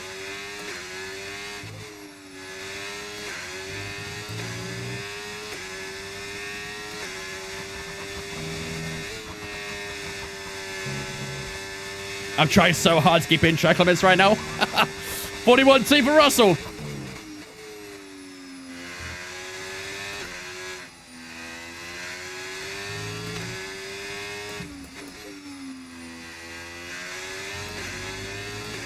Oh, there you go. 40.9 for Charles Leclerc, the first man to break into the 40s this weekend. Could we try and help ourselves towards that spot as well? Here we go.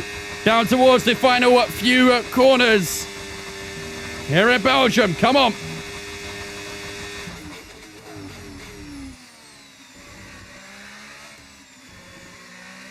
Now we go for the final corner. Back and gig a little bit slidey. Across the line we go. 41.1. It's a P2. For ourselves, it's a good improvement compared to Q2. And we cross the line in second place. We're still a couple of tenths away from Charles Leclerc so far. Look at the amount of ones in our lap time there as well. A 141.111. So many ones. But that'll do it for our first lap of Q3, sorry. Let's head back to the pits and bolt on a fresh set of rubber. And there goes Lando Norris, 40.8 for the Brit. Just to make things a little bit more awkward. That extends the gap at the top a bit further. And the McLaren driver suddenly on top. As we finish up our first laps of Q3. Anyone else on a lap? Let's see. I think everyone's probably done by now.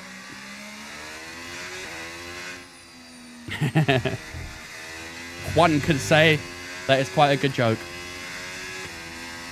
All those ones, Q3 time predicted your race outcome. I wouldn't mind it. I would not mind it. Ricky and Luke, thank you for watching Twitch as well, guys. Appreciate you. Welcome in.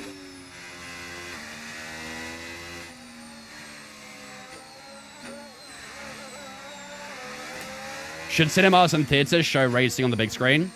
Like F1 Endurance, GT3, etc.? They probably wouldn't really make a lot of money. I mean, they might make a bit of money off F1 maybe. But I don't, like, World Endurance Championship, they would not get enough viewers for that, that's for sure. F1 maybe, though. But I'm not sure how many people would want to go to a movie theater to watch a Formula 1 race. I don't know if that would be something people want to do.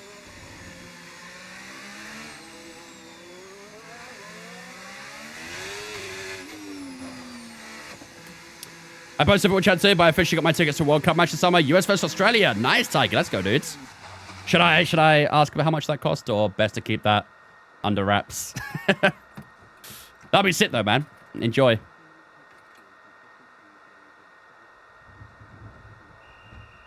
That's what pubs are for? Yep. Those pubs will be ransacked during the World Cup. Wasn't too bad. We spent less than 1k each. I mean, to be fair, for the price of World Cup tickets, yeah, it's probably doing all right, to be honest. F1 races are showing in theaters here in the States? Really? Are they selling well? Let's bolt on at this tire here. Oh. Have I seen the Michael Jackson film yet? No. I don't know if I will. I'm not really a big film guy, so I probably wouldn't plan on watching that. It's an F1 official account on X post F1 on IMAX and people watching it. Really? I mean, yeah, I can't say I'm too surprised with F1. I can see it working with F1, but with other series, maybe not so much. I think F1 could probably get away with it because it has such a big popularity that I think people would be okay with that. But I think outside of F1, you'd probably struggle to fill some seats. Monaco's the next one they're showing on IMAX, really? I mean, not sure if that's the best race to show, but we'll see. All right, so right now we are 2.5 tenths away from pole position here in Spa. Middle sector is still the main problem, though, isn't it? We are fast in the first, we're fast in the final. In fact, we're only 1,000 faster than Lando Norris in the final sector, but all that time we're missing is all that middle sector. So if we're going to try and find some time, that's where we need to find it. Right. Fresh soft tires bolted on. Here we go, chap. Let's do this. All clear the garage, please. That's all we can do. Films aren't as good as they used to be. What was the last film I watched in the cinema? I mean, I watched F1 in the cinema because I kind of had to, really. But the last film I actually chose myself to go and watch was probably Oppenheimer, I think. I don't know if I've been to cinema other than the F1 film other than that.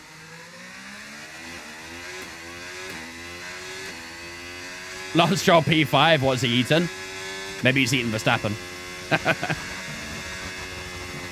Both the Aston Martins are out for a final lap again, though. Is no one else going off another lap? 2 minutes 20 left in the session, and there's only a total of 4 cars, including ourselves, on track. Interesting. The closest there to me only has 5 tickets sold for Monaco, but it's like a month away, so we'll see how it goes. Yeah, they'll probably pick up some more sales, but like I said, I'm not sure if Monaco was the smartest choice to put on theater. Everyone kind of knows that Monaco is a very boring watch. So putting that as your next race in cinema is definitely a choice. I'm guessing they probably held Miami in the cinema though, right?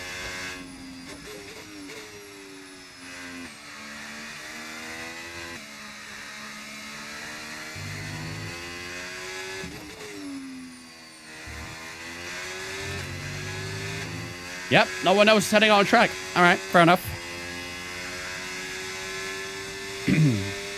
We'll be the last one to cross the line then, out of the 4 cars that are doing a final lap. Right, how's tire temps looking? Fronts are maybe a little bit cold. Hey, you can, Rogue.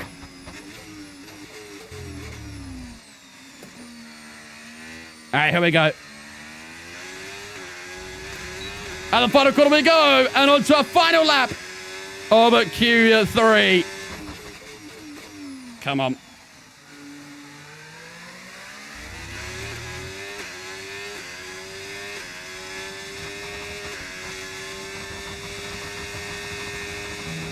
Actually, a slightly worse first sector this time around. 30 seconds left in the session.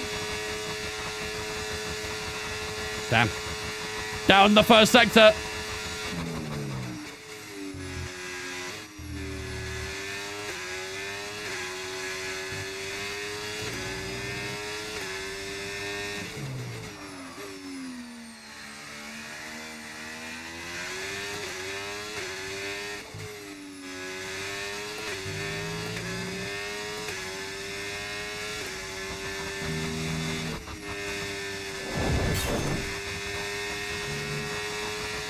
it's tight.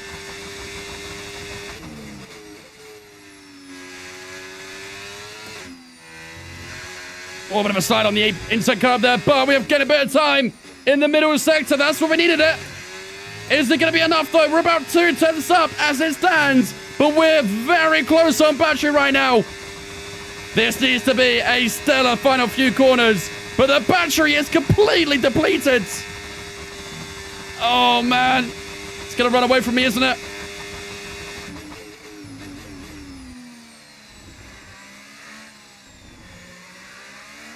We've had a bit of time. Here we go to the line. Where's it going to be? It's a 40.9. I don't know if it's enough for anything. P3 is where we'll start. We couldn't improve on any positions. It was a good chunk of time, but we stay in 3rd place. And Charles Leclerc will pip us to his 2nd place at the end of Q3. Lando Norris will start on pole position then for the Belgian Grand Prix. Brutal, man. I threw everything at it, but it wasn't enough at the end. And Lando Norris will start on pole position here in Spa-Francorchamps.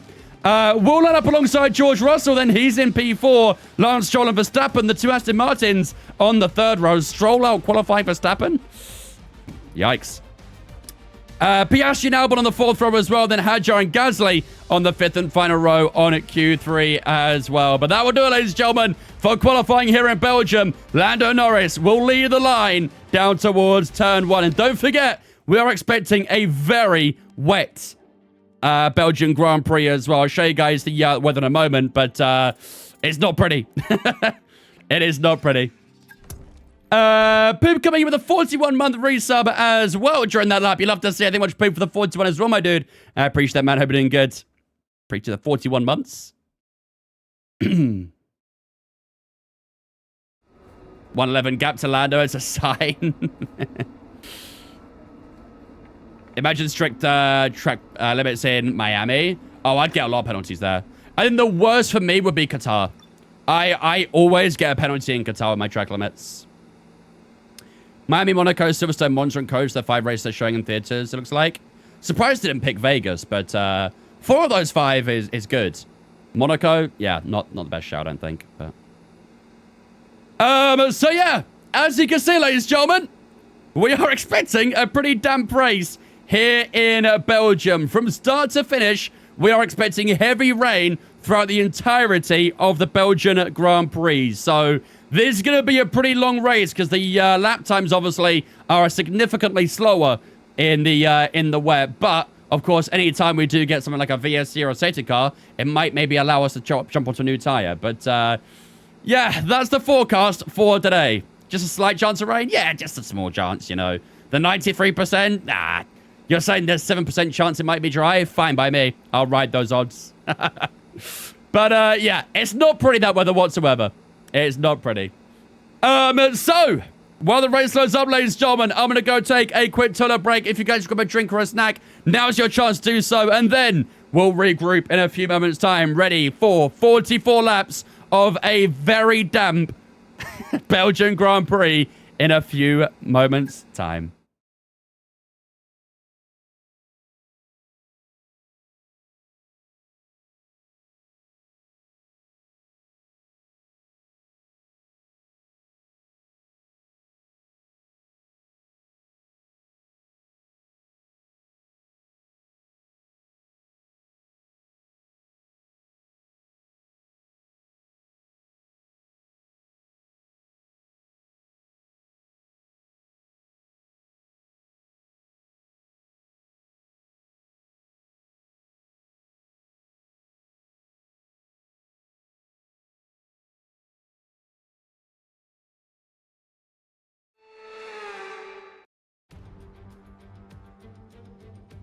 Welcome to this visit to the Ardennes countryside. Spa-Francorchamps hosted its first Grand Prix back in 1925, and this historic track is loved by drivers and fans alike, and us here in the commentary box too. So it's a warm welcome from the Belgian Grand Prix. Spa-Francorchamps is a 4.35-mile tour of the Ardennes countryside, with 9 rights and 10 lefts, giving us a grand total of 19 corners. Average lap speeds in the dry can reach about 145 miles per hour, but without a significant improvement in the conditions, we're not going to be seeing anything like that today. Let's run you through the driver grid order for today's exciting race. Lando Norris will lead us away from pole position, and it's Charles Leclerc in P2. Moving on to the rest of the grid, we have Wang, Russell, Lance Stroll and Verstappen, Piastri, Albon, Hadjar and Pierre Gasly, Bottas, Sainz, Andrea Kimi Antonelli and Hamilton, Michael Schumacher, Hülkenberg and Esteban Ocon, Colapinto, Behrman, Lawson and Gabriel Bortoleto rounds off the grid. Now it's almost time for lights out, so let's go down to the track. And alongside me today, former Formula One driver and former world champion too. See, told you I'll give you a big intro. Anthony Davidson, hello. I know what we've got to do before the start of today's race, but what about our driver? What do the final hours look like for them? Well, for them, you've got your pre-race rituals that you go through. You see different drivers that, some have got their headphones on, they're listening to the music. Some drivers really absorb the energy from the crowd and they're there waving to them. Other drivers, they go within themselves. They chat to their engineers, absorbing that information, that vital information that you need to carry you through the race. And, those pre-race rituals are essential to making things systematic. We do a lot of Grand Prix in a season, and the more systematic you can be, the easier you are within that environment. All right. Okay, here we go. I know what you can do. Don't let me down. Why? When would I ever let Mark down? Let's be real, chat. Me letting Mark down? Pah, never heard of. Okay. Well, as expected, pretty damp. It's pretty wet. This guy needs an umbrella, though. Someone hook my guy up with an umbrella, huh? Hey. Hit this guy with an umbrella. Team slacking. I mean, what's there to talk about strategy-wise here? I don't think there is there, really? There is nothing to talk about strategy-wise here. It is just a very wet, so let's slow the fuel down a little bit here as well. We'll go to about there. Should be fine, 42.8. Yeah, I mean, it was to start on wet tires. We might see... We saw it obviously in Silverstone, but we might see the AI boxing for an intermediate early on. We might end up doing the same as well, but we'll play it by ear. But for now, I think we'll start on the wet tires and just see how it goes. We probably could start on the intermediate and get away with it, but obviously that can also make it very unfair against the AI too, so... Where's the team issued color 10? 0 out of 10 realism. Exactly! Where's my big gazebo that goes over the top of the car? Man, we're slacking. Right! Chat! Prediction time! Would I start on Inter? If it was a multiplayer race, yeah, I'd start on Inter. Because it's career mode, I'm going to start on the wet tires because the AI are pretty dumb. Budget cuts? Yeah, must be. Spending all that money on catering and stuff, right? What should we set up for our prediction for today? Y'all reckon we can go for the win? Do we do a team v team, maybe? We've got both the Ferraris up here at the moment. The Aston's in 5th and 6th. Verstappen in... Piastri and the McLaren in 7th with his teammate in P1. Feels a little bit awkward for a team v team here, doesn't it, really? Do we just try and go for the win, maybe? Prediction, how many track limits? Ooh. You know what, actually? That's not a bad shout. How many track limit warnings will I get? I like it. That plays in nicely with the challenge, doesn't it? I think I like it. Sure, let's do a prediction for that, I think. What's the best way of setting this up? How many track limit warnings do I get? We'll do 0, 1 to 2, 3 to 4, then 5.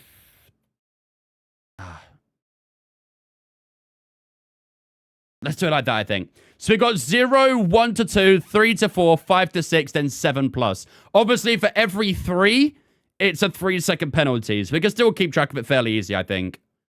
We'll do 5 minutes on the prediction there as well, I think. That should be fine. Yeah, the challenge is strict track limits. So that prediction plays into it quite nicely. There you go, ladies and gentlemen. Prediction is up right now. How many track limits will I get in today's race? You have a good amount of options to choose from, so pick wisely. You got a bit of time. But in these conditions, I personally would expect a couple at least. But hey, you guys are the ones predicting, not me. No, thank you for following Twitch, mate. Appreciate it, dudes. Welcome in as well. Hope you're doing good.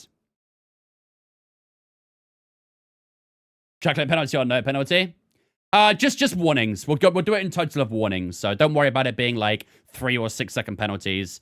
We'll do it as a total amount of warnings in the end. The amount of times we did it, basically. Should be fun, though. It should be very fun, yeah. Very, very fun. Right. Ladies and gentlemen, here we go. It is time for the Belgian Grand Prix. We start this one in a 3rd place, which isn't too bad all things considered, but as you can see, the weather is pretty nasty here in Belgium. We've got to do 44 laps of this weather. It is going to be heavy rain from start to finish here in Belgium, and maybe we'll see an intermediate at some point, but for now, we are starting on the very mythical blue wall tires for this race.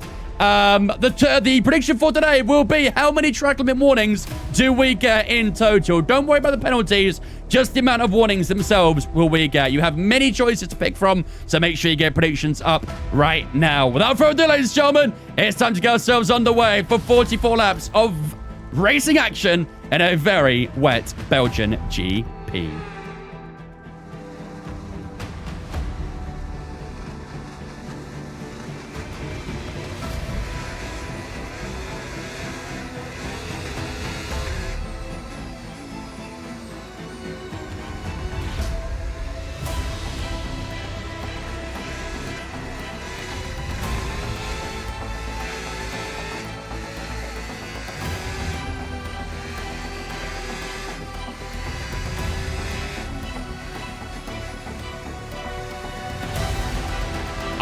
No, don't disqualify me. Oh my god. Bro, I've been break.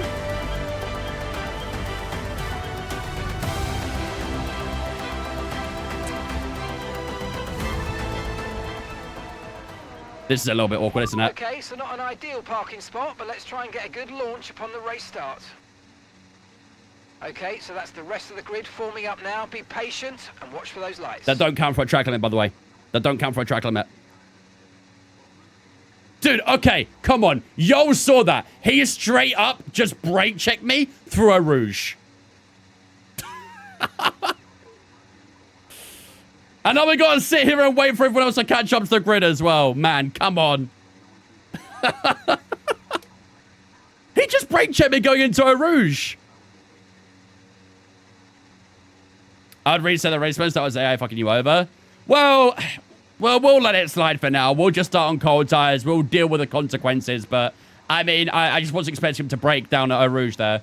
What I do hope, though, is I hope the AI aren't bugged. You guys have seen it in the past where the AI, for some reason, on the first lap are just really damn slow. And when that happens, sometimes we have to restart the race again back to normal again. So, we'll see. But we may have to do a restart in the race. something Saudi 21. It's a good reference. Hey, at least we're doing more laps than Belgium 21, though, right? Hopefully. That race lasted a total of 3 laps in the end. So as long as we make it to past lap 3, you know, we'll be in a good spot. Right, everyone's coming down through the final few corners right now. Grid looks so weird with our red mix in. I know, right? It's like you're just looking for those red dots. Here they come. You'll see them on the rearview mirror in a moment's time. Here they come. So, Lando Norris then does have pole position here in Belgium. He will go through me like Casper the Ghost and line up in the P1 spot. Everyone else lining up directly behind us as well as we prepare for 44 laps of racing here in Belgium. A very wet Belgium as well. Everyone lined up? Should be. And here we go. Get yourselves ready, ladies and gentlemen. This can be a spicy Grand Prix. 5 red lines here in Belgium. And we are underway for the wet Belgian GP. Here is Spa-Francorchamps. Leclerc getting a good launch, trying to cut us off early as we head down towards turn 1. The AI look like they're fine so far. So I think we should be good to continue this race without a restart at least. Lando Norris getting a good start so far, though, as Leclerc tries to peel away down towards Rouge. We'll be a little bit careful here to make sure we don't get brake checked again this time. And you can see they're super slow for Rouge, but look at that. And there's our first warning already, bro. Are you kidding me? Well, for those who said 0, GG, you're done already. We have our first warning already coming out of Eau Rouge. Leclerc on the inside, down towards Leclerc, going very deep though as we try and switch back through the entry to Leclerc, and Leclerc holds us off, going through the middle phase of it. So on lap 1, we already have a track limit warning. That's not a great sign, is it? No one said 0? Okay. Everyone gets away with it then. Yeah, Norris has departed so far, isn't he? 2.7 seconds to Lando so far. That guy has run away on this opening lap. I think part of that is obviously because of me and Leclerc fighting away quite a lot. And we've got George Russell directly behind us now as well, so... Any best on DNF? I think if I get to a 6-second penalty, that'll basically be a DNF at this point. When it gets 7+, and no, none of us win. Did no one say 7+ either? I might have to get 7+ on purpose now. Genesis got pointed there. Damn. Not a bad second race for them. Yeah, no way I'm doing Blanchimont flats out at the moment. Well, it's 7+, but no one picked it. Then everyone loses their points. No one gets any points. I'm the winner in that scenario, I think. 2 minutes 5 seconds is the lap time right now. Probably be a little bit quicker this time around, but yeah, it's going to be a long race at this rate. No one's pitting for inches on the first lap, though, so they're going to hold out a little bit longer on the wet tyres, at least for now.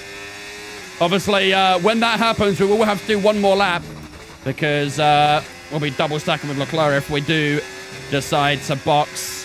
That was a very nice Eau Rouge there as we try and get a little bit closer to Charles Leclerc as we get a little bit of slipstream as well. Slipstream is slightly less effective in these conditions, but I try and get as close as we can towards Leclerc. A little bit of a bump there through the entry of Leclerc, but Leclerc still holding on. That first sector is definitely a little bit strong. We'll try and charge up the match in the middle sector. Yep, the entire points tally that was put into the prediction would literally disappear into thin air. We've got a lot of spare energy. It wouldn't be a pleasant sight. 3-0 extra time goal for City. Well, there you go. That first half seemed fun. I prefer the first half. 1.1 to Russell. Yeah, the middle sector is definitely where they are stronger than me. But that first sector, we are also much stronger than them, so it kind of balances itself out over the lap. What's the City score? 3-0 for City. Bruno Fernandes Player of the Year. I don't really have any arguments against it, to be honest with you. I think a lot of Arsenal fans will, you know, want Declan Rice or something like that, or Gabriel, Saliba, Raya, whatever, to be Player of the Year, but I think you can't really overlook what Bruno's doing in that team. Without Bruno at United, they would not be in, probably not even the top 10. So I can't really have many complaints about Bruno being Player of the Year, personally. Especially if it breaks the assist record, too. Let me go through a rouge again. Trying to get the run. We might still get it. And we should still get it. Around the outside we go of Leclerc. Down the Kemmel straight. And into second place we go. That was a beautiful run through a rouge. Leclerc having a little look to the inside through Lecon. But now we have the advantage on the strategy if we need it. There is a little bit of a dry line forming. I don't know if it's enough still for an intermediate. The rain is obviously still very heavy. But that is a good advantage to have if we want to pit to winters at some point. I want to try and run away from Leclerc if we can, but we are in the middle sector now, and this is where Leclerc is quicker than us. So we'll try and maximize what we can here real quick and try and blitz away in that final sector. Anyone had a lot of flies recently in the UK? Yes. It is the season for flies, unfortunately. Did you get banned from using a hot lap? No, we ended up respinning it, and we landed on strict track limits.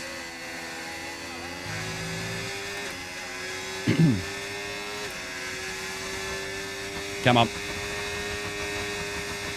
That actually wasn't too bad of the middle sector there. Kept a flat free launch one there too.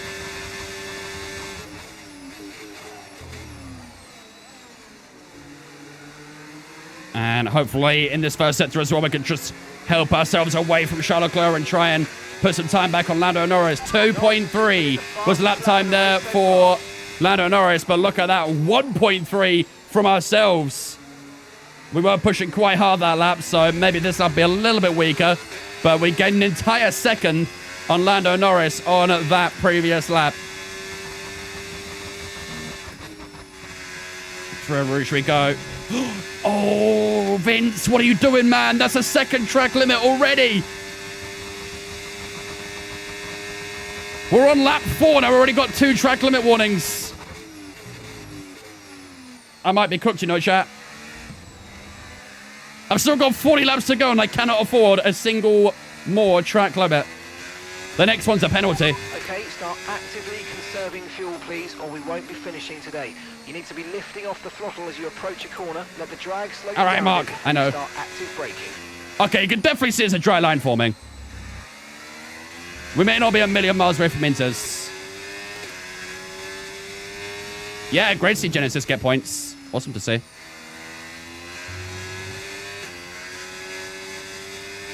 One point into Leclerc.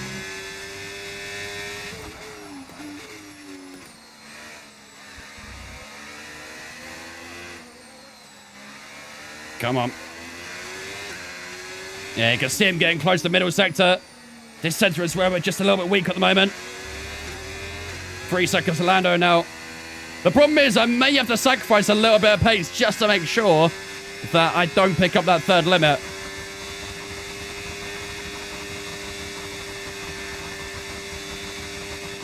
Having 2 already is definitely not a good sign.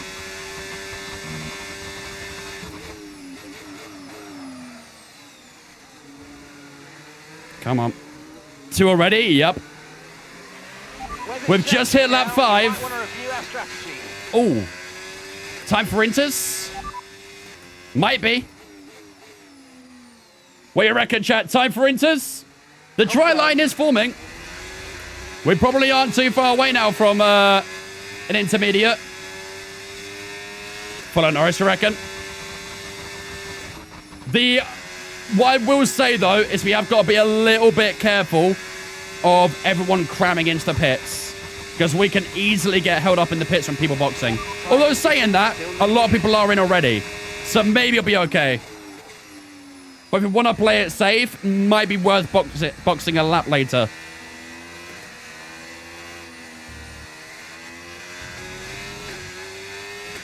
I'd say in this lap, box for instance, you reckon? If you guys want to, I'm happy to. I just want to make you guys aware of what could possibly happen with traffic in the pits.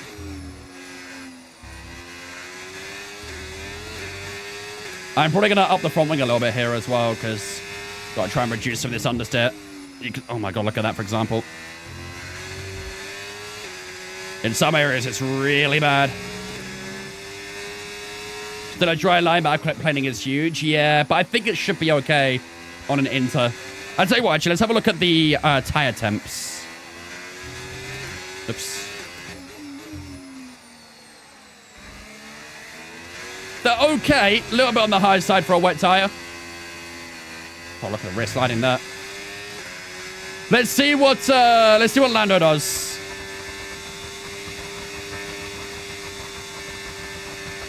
I mean, the rear left wear is already at 10%. That's kind of crazy. I think we'll probably follow Lando. Whatever he does, we'll do as well. I think it's in a box. Yep, he's boxing. In. Charles Leclerc's going to held up in the pits. I'm sorry, Charles. But this is why I wanted to be in front of you. Stop now. Into the pits we go. Lando Norris is probably going to get held up here. Does he? Yeah, he does. Lando gets held up. And it's a slow stop for ourselves. Front right was slow getting bolted on. It's a 4.8 second stop. We've got yellow flags in the final sector. One of the Alpines, I think. Seems to have been a problem removing the right front wheel. We need to try and put that behind But there's no safety car. Everyone is back underway as normal. So we could have gained time on Norris there, but a mistake on the front right tyre has allowed Norris to get back to where he was before, which is a little bit frustrating. Verstappen is now up to P3, Russell P4, and then Charles Leclerc has dropped down from P3 to 5th place. So it could have been worse for Charles Leclerc there, really, but it's not too bad. Right, let's see if we can try and work that gap down to Lando Norris then. Fire the pit crew. Yeah, it's not ideal, is it? But again, like I said, that's kind of why I wanted to be ahead of Charles Leclerc, really. We had to have that sort of priority in him, over him in a way.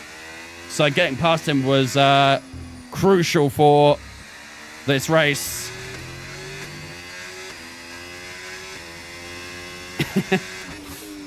To be honest, it's on Charles Leclerc for picking at the same time as me.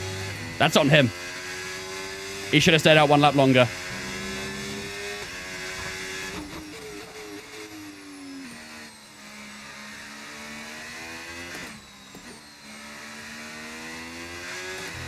Come on, 3.1 to Norris still. Not really gaining anything at the moment. Definitely a good dry line though, isn't there? I like that dry line that's forming. We'll keep it on that gap to Verstappen as well. Make sure he's not getting too much on me. In that middle section, that gap has increased to Norris by about a tenth or so.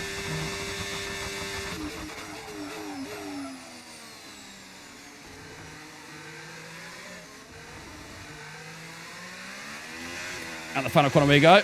And getting a little bit in the final sector. Purple in the final sector there as well. We won't be making another pit stop. Oh, man. I feel the sliding a lot through these slower speed corners. We did, of course, up our front wing a little bit as well. That should hopefully help the understeer a bit more.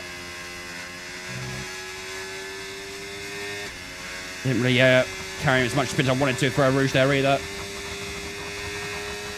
2.4 the gap to Norris, though.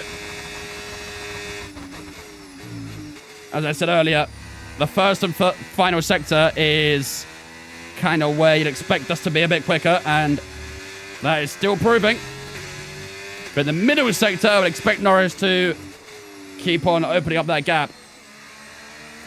But as long as we get over the lap, I don't mind too much. Heavy rain will be with us for a while now. Yeah, rain's going to be here for a long ass time. I don't think, unfortunately, we will see any dry weather here in Spa. This is what we'll get for the entire race as we go very wide through there. I intentionally lifted off to make sure I didn't get a track limit. I could not afford a third track limit already. Not inside 7 laps. Let's use overtake and burn off some of this energy.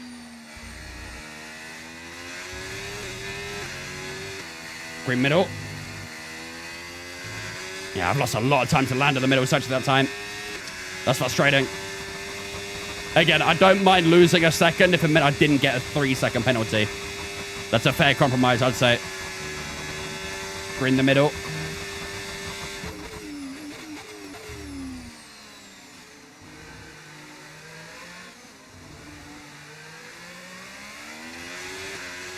2-minute point 1 for Lando Norris, 2-minute point 6 for ourselves. That probably would have been a 1:59 if it wasn't for that one mistake. Gap to your teammate behind, 7.6 seconds. What's the worst track in the game for you? Miami by far. I hate Miami with a burning passion in this game. Okay, there are 35 laps of fuel remaining. I'm also not like a massive fan of tracks like Qatar either. I don't mind doing like a qualifying lap around Qatar, Okay, mate. but a race lap in Qatar is Don't wanna let this hold us horrendous. up too long, so do your best to When the get tires past start the wearing other down, the car is still quite heavy on fuel. Man, it becomes really unpleasant to drive really quickly. Any American tracks I despise? I quite like Kota. I think Kota's quite underrated. Vegas is just a bit plain, I think. What I do notice, though, is the American tracks love having blind corners with no real, like, notable braking reference points. Look at Miami turn 7 in the sphere section in Vegas, and then turn 1 and the penultimate corner in Kota. I don't know what it is about American tracks, but they love the idea of having blind corners, don't they?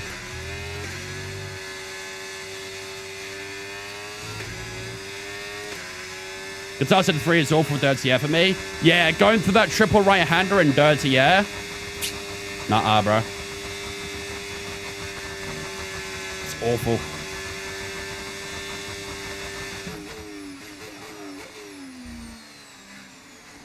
Did I get on Lando Norris' lap? I think I did. 59.7 for Lando and 59.2 for ourselves. 5/10th increase. Do I like it? Or decrease, I should say, really. Well, 5/10 quicker. But a piece of the house again, mate. And the yes is in Kota. Yeah, that could be quite brutal and dirty, yeah. On a qualifying lap, though, going through the S's in Kota is so much fun. Very enjoyable.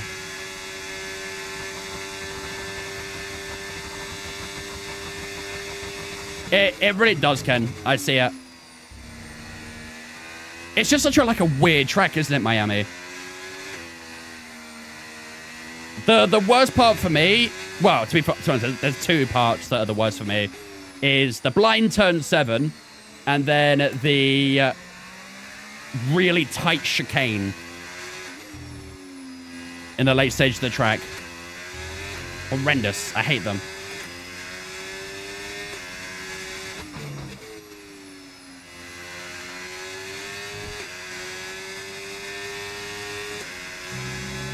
Someone explain dirty air. Dirty air is basically the hot, turbulent wake of the car in front. So if I get towards Lando Norris, right now I'm not really going to feel it too much. You more kind of feel it when you're within, like, maybe a couple of seconds on the car in front. But essentially, Lando Norris right now has all the clear air because it's all still not moving. When he goes through the air, all that air goes over the car and creates big waves and makes it very bouncy and very turbulent. And I'm behind him. I'm going to get all of that turbulent air that he's moving around, which can really upset and imbalance the car and stuff. So going through, like, the kind of medium to high speed corners, I'm going to feel that dirty air a lot because he's moving all that air for me. And that's what I mean by dirty air.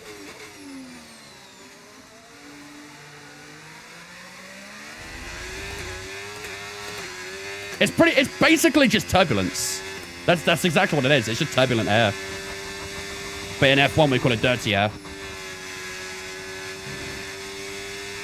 There are 34 laps of fuel remaining.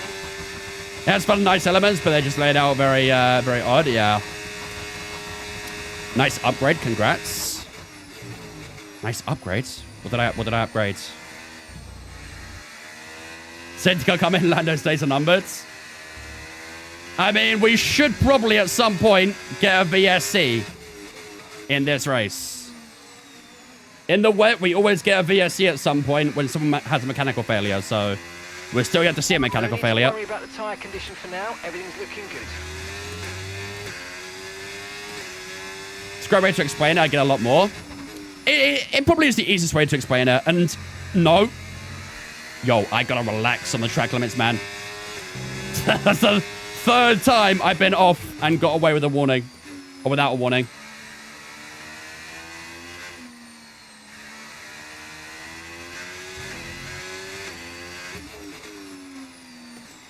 That message was for a guy complimented before. Oh, okay, fairs. My bad.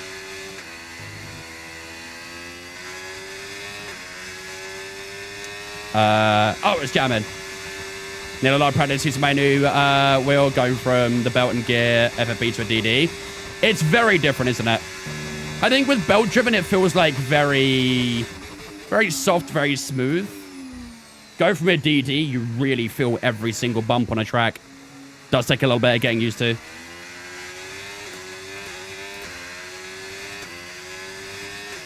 Is this career mode? It is indeed, yep. Man, I'm just not catching Lando right now, am I?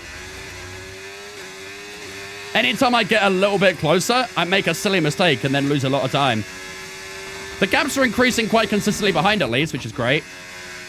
But everywhere else, it's just, what's the man I want to catch? It's not coming down enough. Holy understeer? Yep. Welcome to the Ferrari life. Also using a low downforce setup in the wet. Probably doesn't really help either. We are officially a quarter of the way through this race, at lap 11 of 44.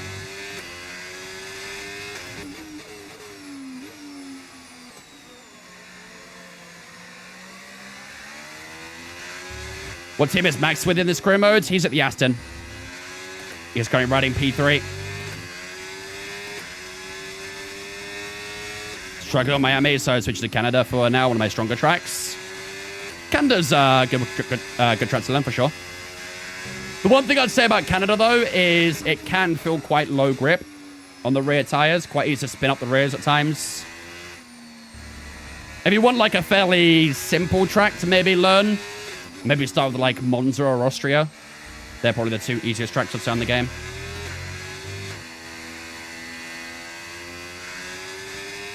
P3 and Aston Martin is mad. That's Verstappen for you. We have got a pretty nice gap to him, so I'm not too mad about it.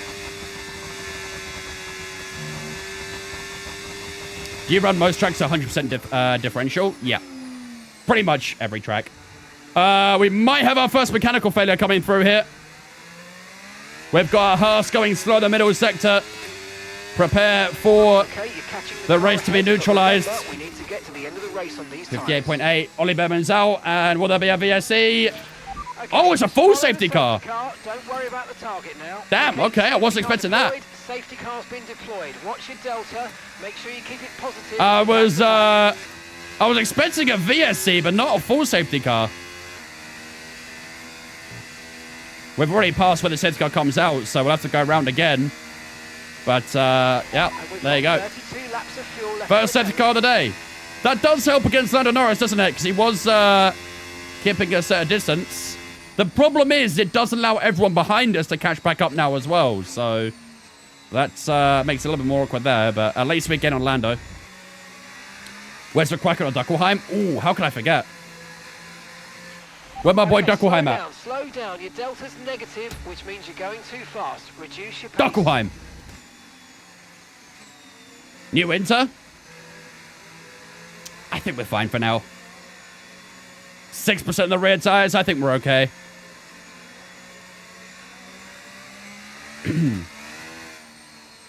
Yep. The safety car was predicted. Duckelheim giving you the death stare. Yep. He's keeping me in check. Making sure I don't mess up. Look me in the eyes and tell me what you see, Duckelheim.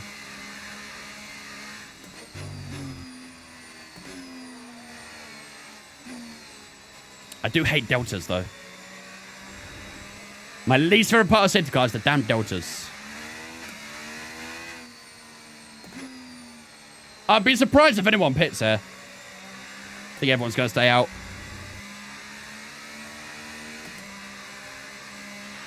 Right, drop your speed. Our delta's too low and we're going to risk a penalty. Slow your pace Oh. immediately. It's always raining at Spa, I swear. We also had a full wet race in Silverstone, which is quite peak. Belgium and Silverstone, the 2 races that are always wet, and we got them. F1 cars are the fastest cars in the world? No. They're up there, but I'm pretty sure... Oh, come on, man. I'm pretty sure some supercars and stuff have beaten F1 times and things, and beaten F1 speed records and things as well.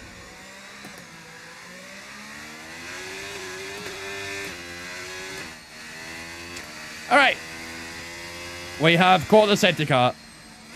Safety car will probably be out for another lap or 2, though, because we have still got quite a few people further back to try and catch up, so... Drag cars be faster, so I think, yeah. Yeah, in top speed, you could probably find, like, a drag strip car that would go a lot faster. No Create Series race today. Create Series is done. Until F126.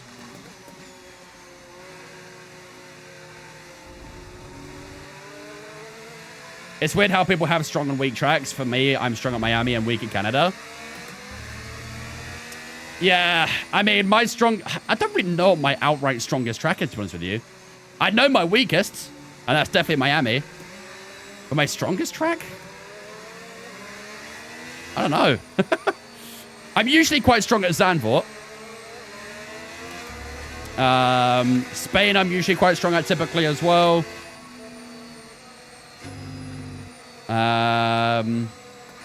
Maybe Mexico too.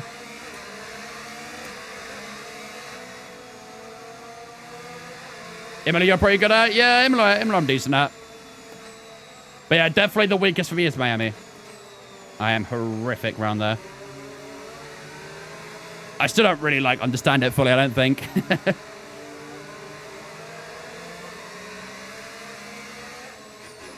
Need to turn on your windscreen wipers? Nah, my hand is good enough. Smudge and smear the water all over my visor. Must be driving styles. It probably is. I mean, like, Spain, Imola, Zandvoort, they're all kind of similar in a sense. They all have a good mix of medium and low speed corners and then one very long straight.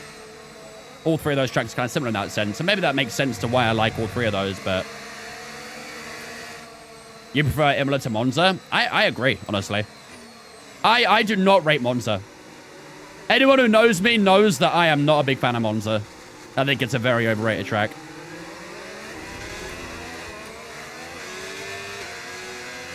Monza only really gets the hype it gets because of Tifosi. But actual races there are pretty mid.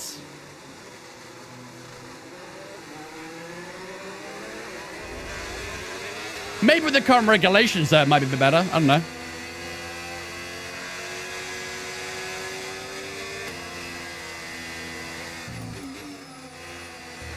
Monaco Q3 is the best part of that weekend. Oh, easily. Qualifying generally is the best part of Monaco. Monza is history value. Yeah, exactly. Monza kind of relies on its own, you know, fan base, really, to keep it thriving. And that history value as well.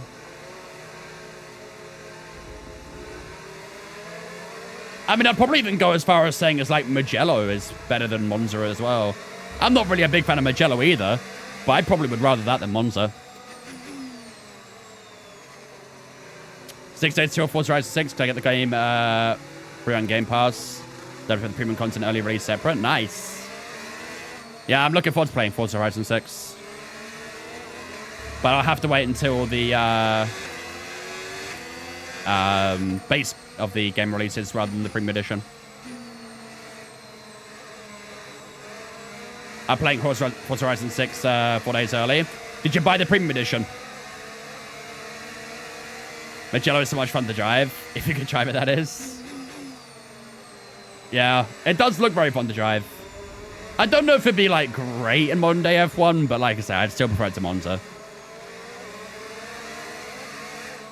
You did? Nice. Yeah, I couldn't really warrant paying £110 to get the game 4 days early. I'm sure... Safety car Flipping in this hell. lap. Safety car in this lap. Nearly got break chip Lando Norris. Tyres are up to temperature. And remember, there's no I'm looking forward to playing it, until the but tyres are yeah, I'm not Stay in paying. position until the green I ain't flag. paying 110 quid to play it 4 days early. All right, here we go. Safety car is in this lap. 27 quid per day, exactly. Lando Norris will lead us away for lap 15. The entire pack bunched up together again. We broke away from everyone behind us, but we've also closed that gap to Lando as well, so I can't complain too much. Out the final corner we go, and Lando Norris will put his foot down to the line, and we are back underway here in Belgium. Lando Norris pulling away a bit down towards turn 1, and we'll have to wait a little longer to see if we can try and make a move on the McLaren as we get a bit of a slide through turn 1 as we put our foot down again, out from the opening corner, down towards Rouge we go for the first time under green flags. And Lando Norris, will he get a good exit through Rouge? He goes a little bit wide on the exits. We get a double snap through Rouge, and here we go down the Kimmel straight. How's our top line speed? It looks pretty good as we go wheel to wheel with Lando Norris down towards the calm, and round the outside we go. We take the apex away from Lando Norris, and for the first time in the opening 15 laps, we lead the Belgian Grand Prix. Beautiful stuff. Can we try and maybe break away from Lando now is the next question. We've already got a bit of a gap to Verstappen down in P3. But can we try and push further away from Norris Tyre wear for now. Keep taking care. and extend that gap? Maybe Verstappen will try and get a bit closer and maybe have a go himself, but video game is just too expensive now. I mean, just wait till GTA. I think GTA 6 is going to break some crazy records, man, in every possible sense. I am very nervous for how much they're going to price on GTA 6. They could genuinely charge like 200 quid for that game, and people will probably still happily buy it.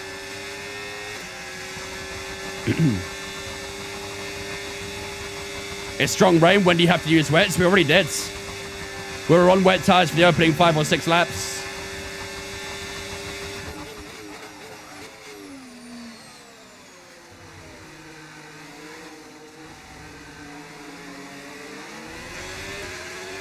GTA 6 can be very expensive and a lot of gigabytes. Oh, yeah.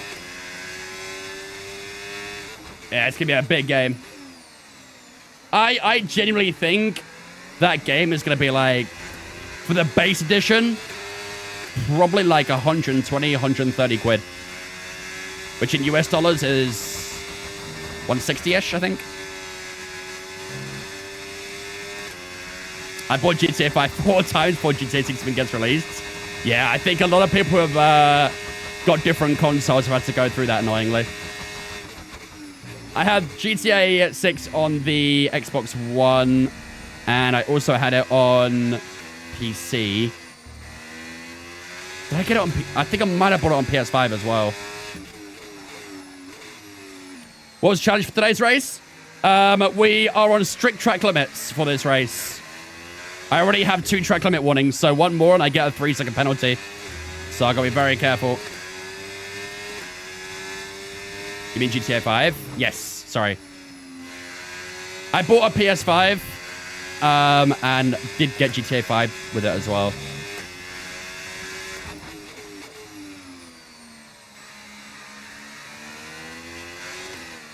Oh, God. The grip is not nice at the moment.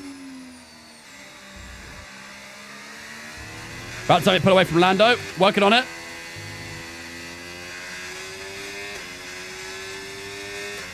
That gap is good at the moment, but gotta try and get some more. Get back to P1. Yes, sir.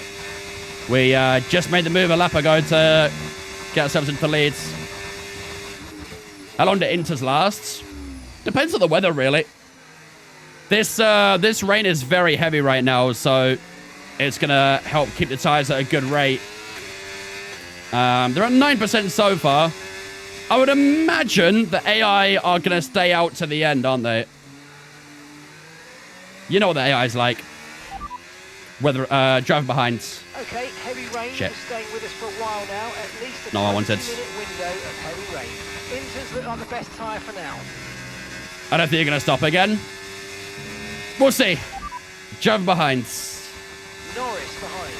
They're on a fresh set of Inters. Their tyres are 11 laps old now, and the time last lap, 1:59.7. Okay, mate. Right, we've got some clear track in front of us. Yeah, I don't think they're Make pitting, are they? best use of it and make the next lap a quick one. You got this. I don't think the AI are going to pit again. When did we pit? Lap 5. Or something like that. We've been on these tyres for at least 12 laps or so.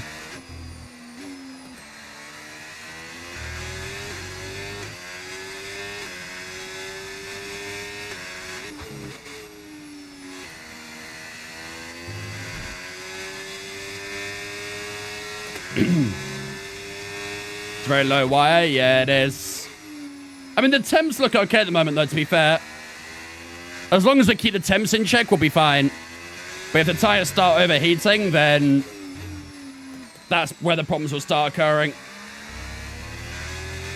And there's always a chance we might get a safety car at some point as well that gives us a window to pit into. But obviously, right now, we have no gaps across the field, so it's not really worth thinking about at the moment. But we'll keep it in mind for later on. If and when the gaps do open up. Lando Norris isn't really dropping back here, is he? He's still keeping it a pretty steady 2.5 over a lap. They always get a terrible run in that final corner, though. Easy work at that target. Let's try and keep that going right through to the end of the race. Donnie, think that follow me? Appreciate it, dudes. Welcome in, welcome in. Hopefully PC won't take too long to release. How long did it take for PC release on GTA 5? I think it was like nearly a year, right? I do kind of hate that, though. You're doing like 0.76% a lap. It's not too bad. But again, the tyres are going to keep getting hotter from here, I think. So I think that wear rate will probably keep increasing.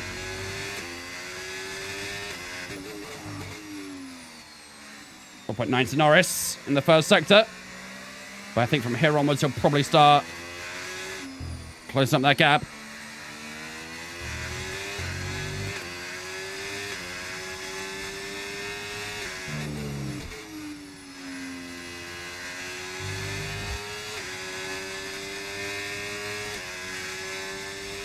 Didn't open up a little bit, actually. But now it's starting to neutralize again.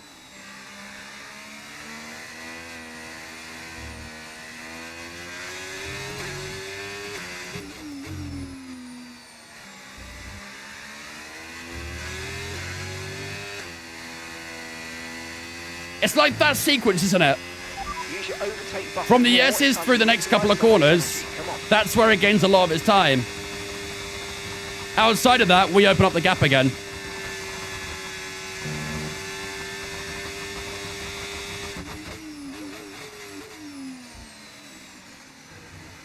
PC was April 2015, GTA 5 on console was September 2013. Wow. Okay. So that's like a year and a half difference. Okay, so we're leading our teammate by... I hope we don't see that happen with GTA 6. That'd be horrible.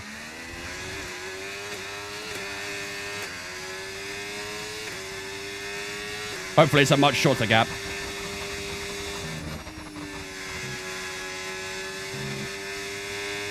Car feels nice and calm right now through Eau Rouge, which is nice. At the start of the race, so it's very snappy through that. I'll make it a lot easier, making sure we don't get that final track limit for a penalty.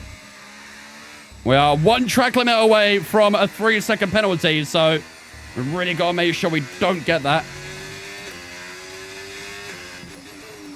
Yeah, we've almost got 3 seconds in right now. But if we do get that penalty, we'll have to increase the gap even further. Which would be a bit unnecessary.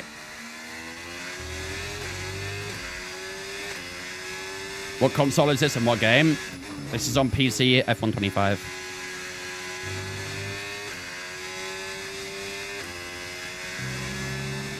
It's by the new PC whenever it releases. Yeah, well, I think it's safe to say you probably got a bit of time at least. The PC market has unfortunately got a bit more expensive over the last few months as well.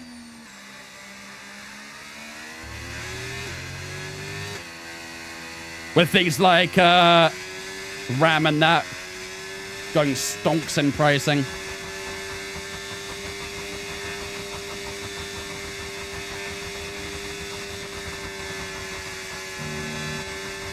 How you driving read chat is pure witchcraft. It's all pre-recorded, mate. You'd be surprised how many people think that's actually happened, by the way. A lot of people think that I pre-record my my streams, which is interesting.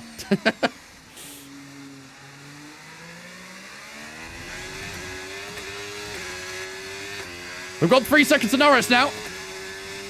That gap will open up a little bit further in the first sector as well. You're an AI, exactly. I'm actually AI generated. Grok made me. He knows when and what we're gonna say. Yep. Yola also programmed into my chat as well.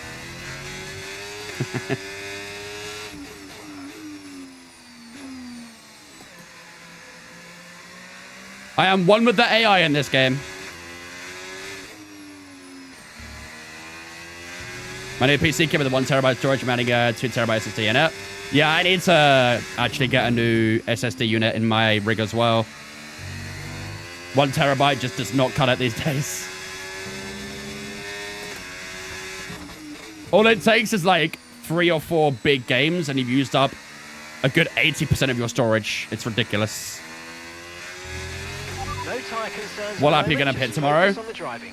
Lap 1, because someone's going to take off your front wing at turn 1. So you'll have to box to get a new one on.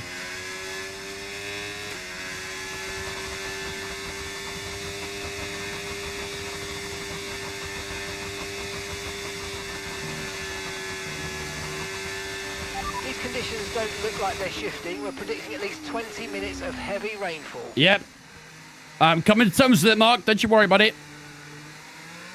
Trim it to pit on lap 32. Speaking of, how's tyres looking?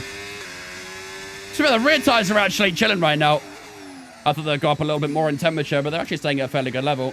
I also keep pressing my overtake button by accident for that damn corner. Does that mean you can predict my exam score? Nah. I can only stick to things that are racing related, unfortunately. Oh, do you know what? I'm not too far away from doing a Rouge flats out right now, you know? I'm not far away at all. Does this have multiplayer? Yes.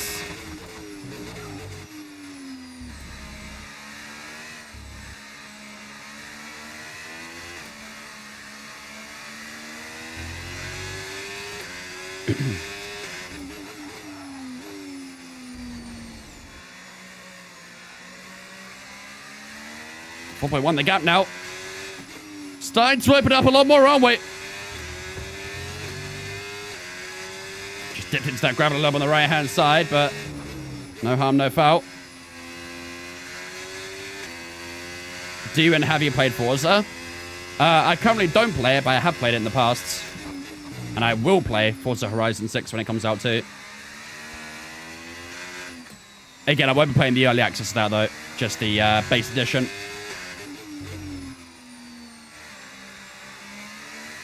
What's F1 25 on a PC like in VR? No idea, never tried it.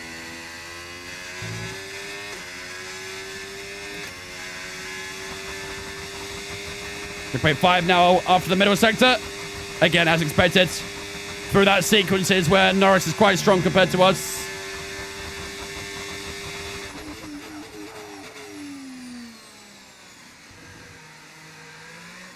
Then the FIA have agreed to change the engines for 27, 60-40 split, I think. Yep.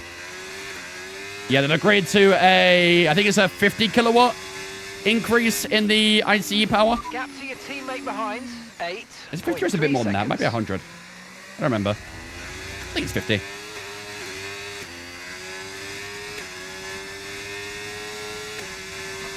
Right, can we do it flat out? Let's see. Ooh, it's scary, but we did. No lifting, full sending. Do you love how much interaction you have with the chat whilst also being locked in? Not many streamers can do that. It is definitely a very fine art.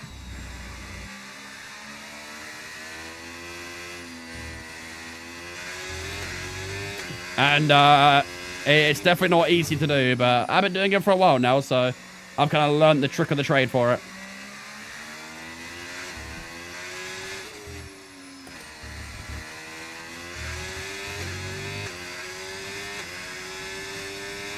Imagine that was a third track limit. Yeah, that would have not been worth it. But I've got 4.7 to Norris right now anyway, so a 3-second penalty, you know, it's not ideal, but we have got the facilities for it now at least.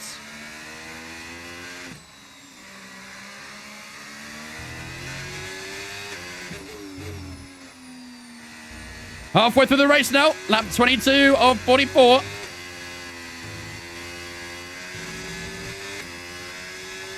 Keep pushing, keep pushing. Oh, Liam. Oh, is that a VSC? Okay, we've got a full course caution. The safety car's out. Oh, Keep an eye on the delta. game. We need to keep it positive to avoid Have I got... penalties. chat, do I pit? I've got no pit window. I have no pit gaps. I have no pit gaps. I don't think I can. I don't think I can, unfortunately. Okay, slow down, slow down. Your delta's negative, which means It's not the you're fourth going one too that gets a fast. penalty. In real life, it is. In the game, it's thirds. Which I kind of hate, but... And you also can't serve track limit penalties as well in the pits, which is kind of dumb.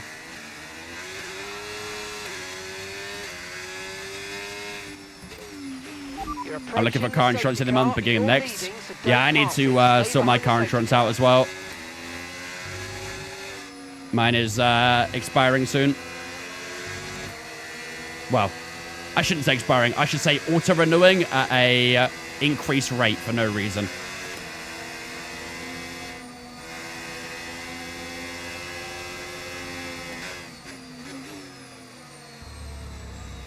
No one else is pitting either, so... Yeah, I think if we had pit, we'd probably come out ahead of maybe Lance Stroll, possibly. And for 15% fresher tires, maybe it'd have been worth it. I don't know. If we get another safety car, it'll be worth pitting, but it's a bit of an awkward one, that one, really. But now, unfortunately, everyone behind me has managed to catch up, so... A little frustrating.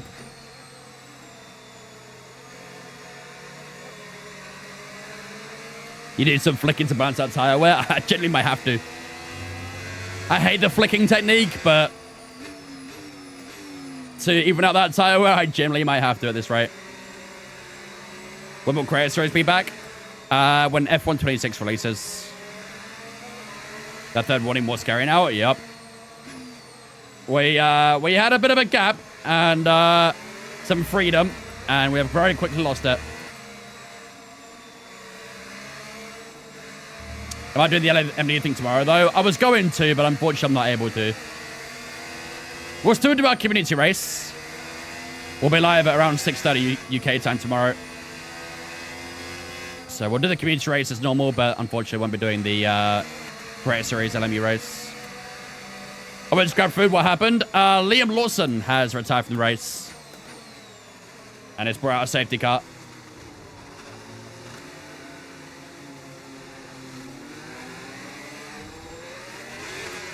And this cools down the tires a lot now as well. Typical V-carb, it is indeed. Okay, I think safety car will be in this lap then. Everyone's already caught up, but the safety car is staying out for one more lap. I plan on doing some LMU after this. Not today, no. No, we had a sprint weekend today, so wasn't really able to do much LMU today. I thought F126 wasn't going to be a thing. There's a DLC. When I say F126, I'm referring to the DLC. Because that's essentially what it's going to be. I don't think we'll see like a huge amount of content in that DLC update. All it's going to be is basically the updated regulations and maybe Madrid. But I wouldn't expect anything too crazy outside of that. I think it'll be a fairly basic kind of update.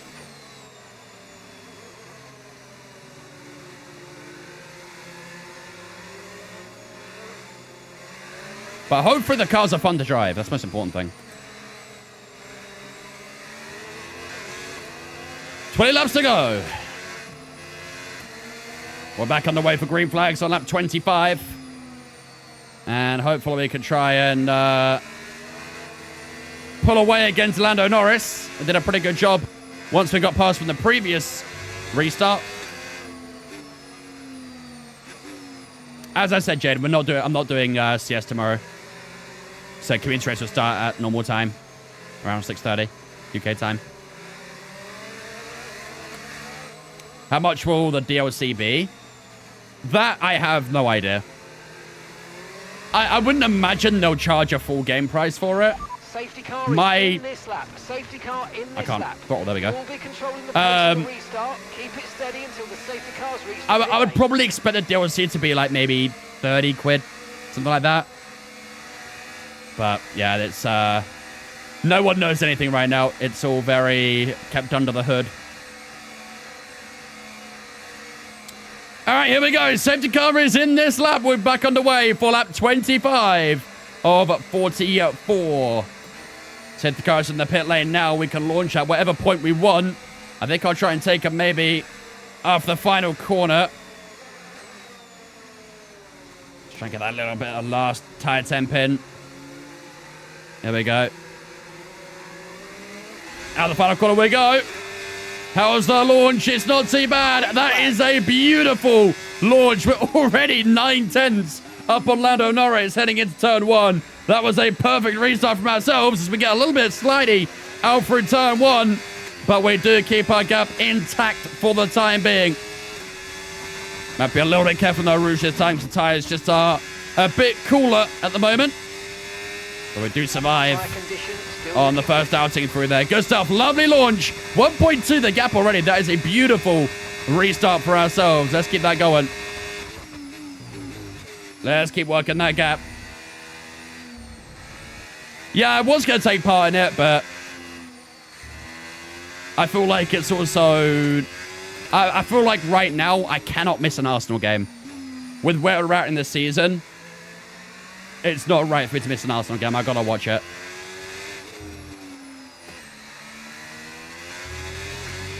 Battery charge is high. Let's use that overtake button a bit more. JF, thank you for following me. Appreciate it, dudes. Welcome in as well. Do you think recognition matters? Like the career mode recognition? Is that what you're talking about?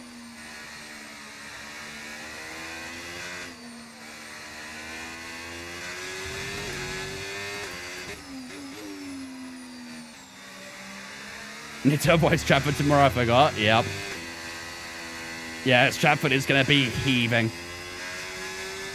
I'm quite keen to see how many Arsenal fans get into the West Ham end as well. I know a few fans are trying to get tickets and stuff and are going to get thoroughly inspected, so...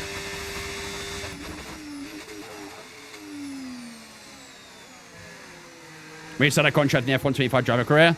It don't really matter that much, really.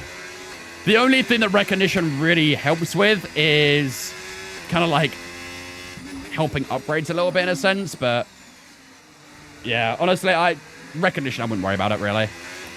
It's kind of broken anyway. I'm literally a world champion. I'm leading the Drivers' Championship, and Charles Leclerc has, I think, 58% recognition. I'm on 42. Something along the lines of that. It's kind of broken.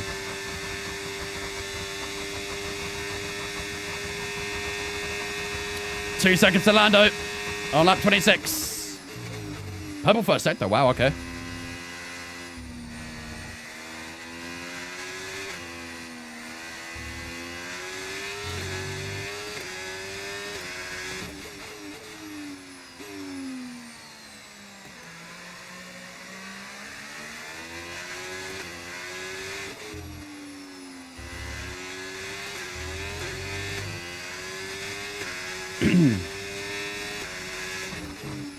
Great, try and get purple in the middle as well. I doubt it, but we'll give it a go. But a good lap so far. Unfortunately, this is a section here where we're a little bit weaker, so getting a purple in the middle sector needs a really good push. Okay, so all of our tyre pressure data is currently reading 0. Assuming they still look inflated to you, we're going to guess Oh, wow. it's just a bad sensor. Shouldn't be anything to worry about. I actually did get a purple. Okay, fair enough. Oh, look, I wasn't expecting that. Could we get another fast lap then? Let's see. Need a strong final sensor to go with it.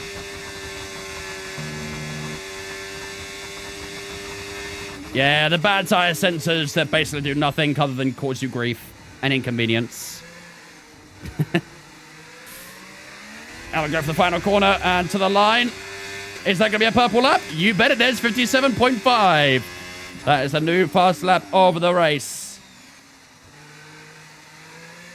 And he's into still doing a pretty good job so far. Is this a mod? It is indeed, yep.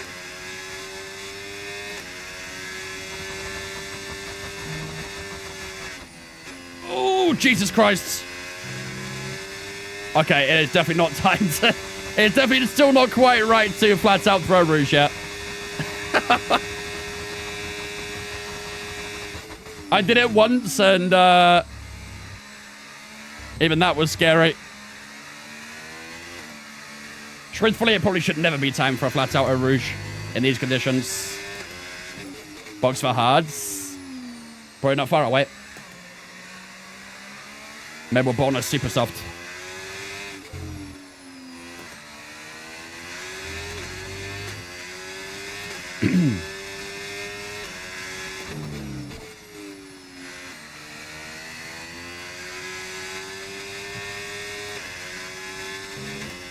.8 seconds, the gap to Norris now. Increase that very nice in the first sector. And we should see it wind in a little bit through here. Okay, so heavy rainfall here to stay for a while. Doesn't look like it's moving on. Mark, you are telling me things I already know, man. Pack it in. Purple middle sector. I've got a lot more fuel on the car now because of the two safety cars.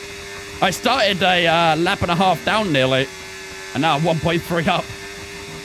The two safety cars definitely piling up the fuel a little bit.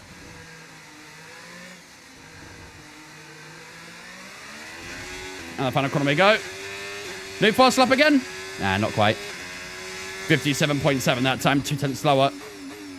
We've already nearly got 3 seconds to Norris again, though. Doing a very solid job so far. Kind of helps that, again, the AI struggle to overtake each other a lot in these conditions.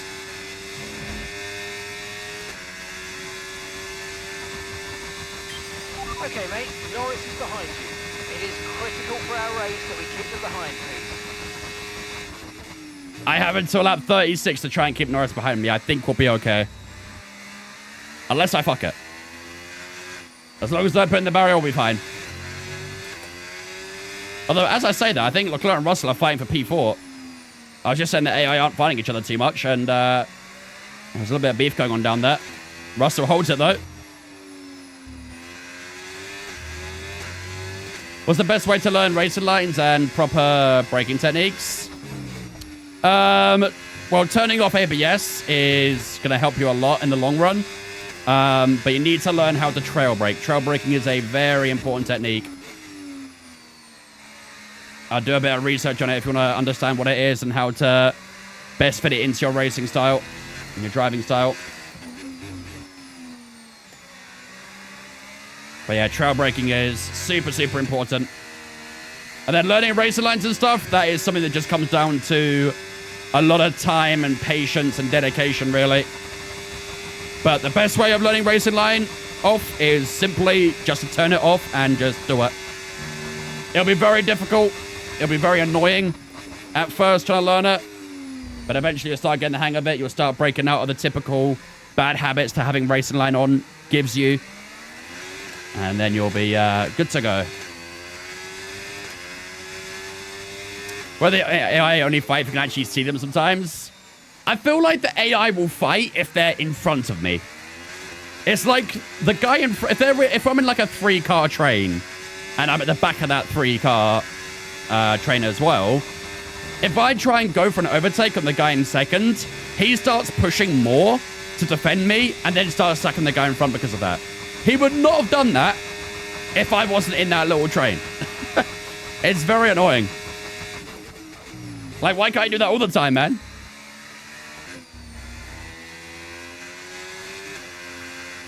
Thank you for the advice, Joe. Welcome.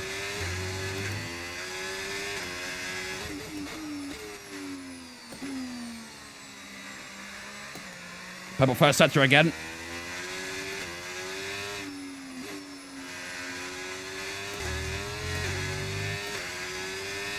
They'll go side by side to every corner when in front of you. Exactly, yep.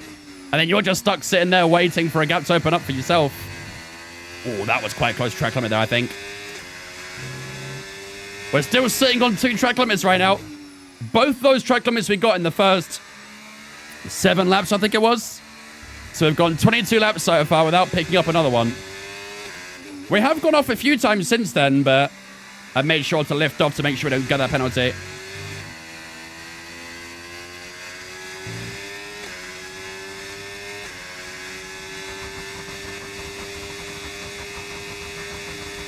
Ten seconds of George Russell now in P4. I think if we got another safety car, I think I'd risk a pit stop. Let's have a quick look how the tires are looking as well. As we go on to lap number 30 of 44. Yeah, rear tires are on 20%, 57.7. 2 purple sectors that time, but the middle sector was a little bit disappointing.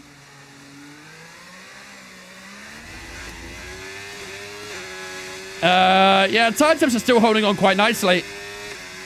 The rear right's on 68%, the rear left on 67%. The temps are actually doing fine. So we probably could get to the end on this tire quite comfortably. But we'll see how it goes. This dry line is making it very comfortable for the tires.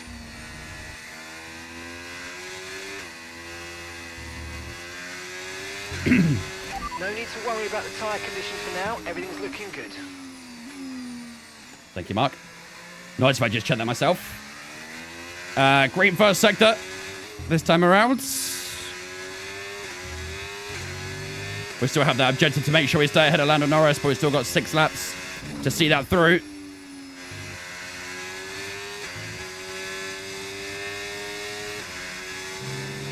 Where did you get the mods from? Overtake.gg.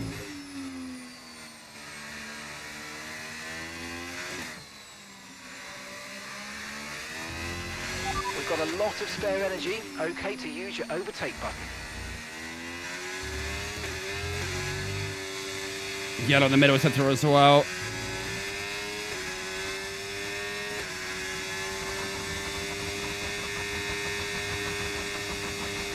Still got a fairly nice gap to Lando as it stands. Throughout that entire lap at the moment, it just goes back and forth on that delta.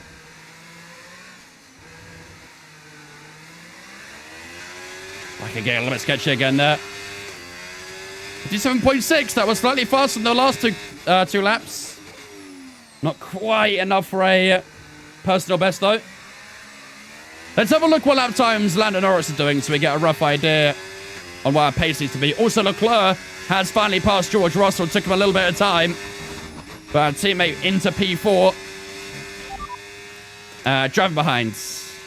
Norris behind. They're on old intermediates. Okay, they've done 25 laps on their tyres.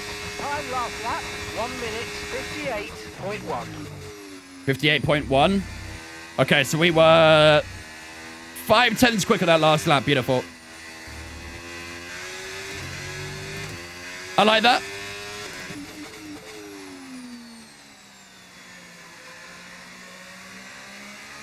The gap is healthy even if track limit penalty comes. Yeah, but the last thing we want, though, is obviously we get another safety car. And we've got a 3-second penalty, and then everyone climbs back up again.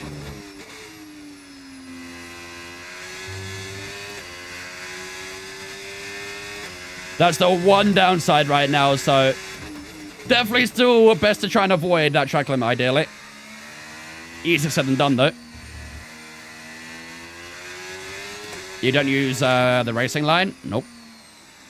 I've not used the racing line since, like, F1 2020, probably. Maybe even 2019, actually. Been a long-ass time.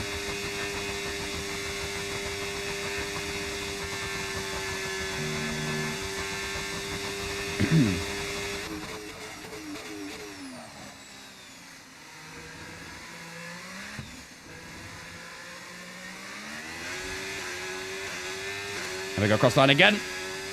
57.7. Dude, my lap times are stupidly consistent right now. I think the last 4 or 5 laps, I've done 57.7s or 57.6s. The consistency is pretty outrageous at the moment. McLaren's breaking away from that Group P. Has finally got through. Pretty big water cars behind P5 there.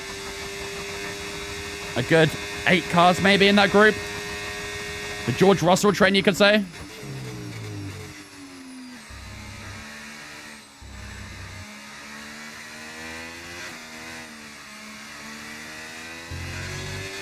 "12 laps to go." Still in full control at the moment.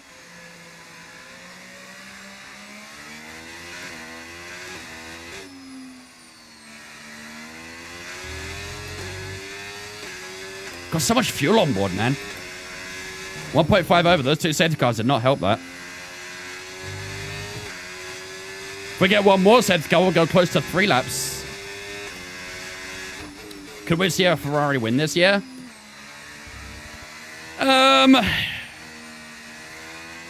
We could.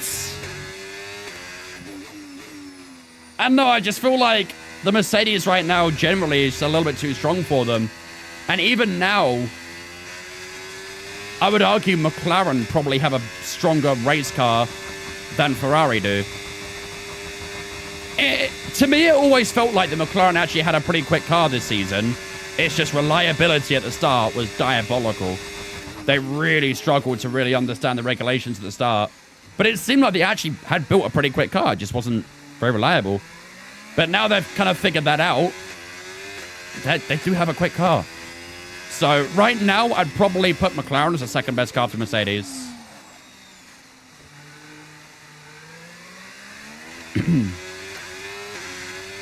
You reckon Charles wins Monaco? Gets a little bit of the home morale boost. What up, Howard?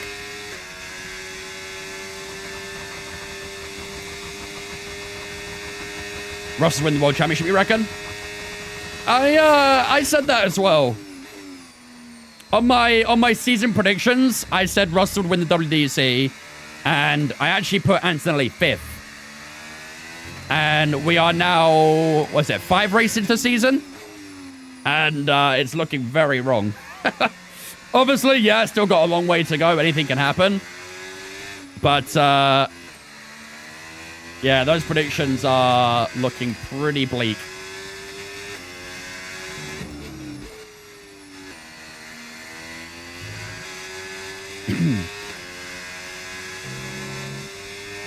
Any LMU later? No, just sprint weekend here in Belgium, so no LMU today, unfortunately.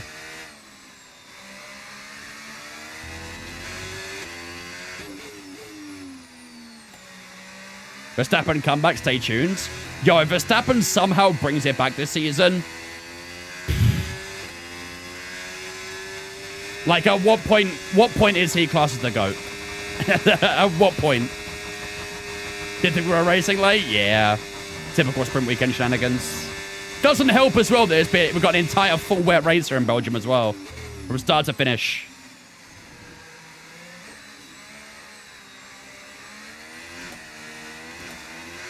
You got a podium, Alfonso? Nice. Oh, there you go. Fastest lap of the race. Keep this up. Well done. Okay, so new fast lap finally. By 16.1 seconds. Kimi has some poor races in Europe. Yeah, I remember there was that, what was that really random Reddit trend that was happening? Someone, like, it was, he did really badly in countries that had, like, some sort of element banned. Or, I can't remember, like, it was something that goes in toothpaste, I think. Like, some sort of magnesium? Magnesium, yes, it's magnesium something. So, we've got to keep an eye on the tracks where that sort of stuff is banned. And see if he breaks the magnesium, whatever it is, curse. I was going to say magnesium nitrate, but I don't think that's right. That can't be right. I mean, maybe it is. I don't know. I'm no chemist. Oh, titanium dioxide. That's the one. Yeah, titanium dioxide. I think that's the one that's in toothpaste, right? Am I right in thinking that?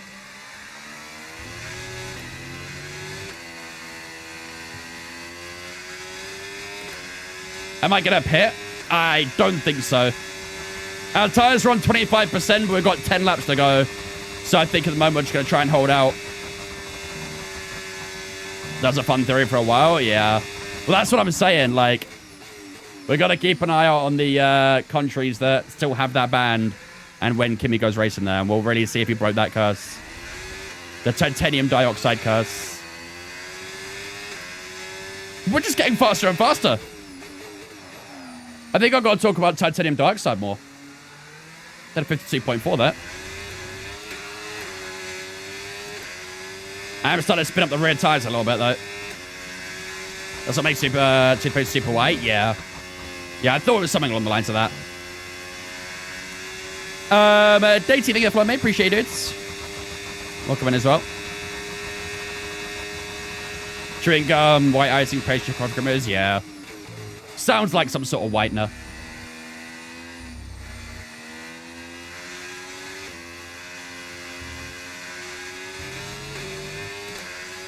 Yeah, tires doing good so far. Oh, Jesus. The driver nearly wasn't.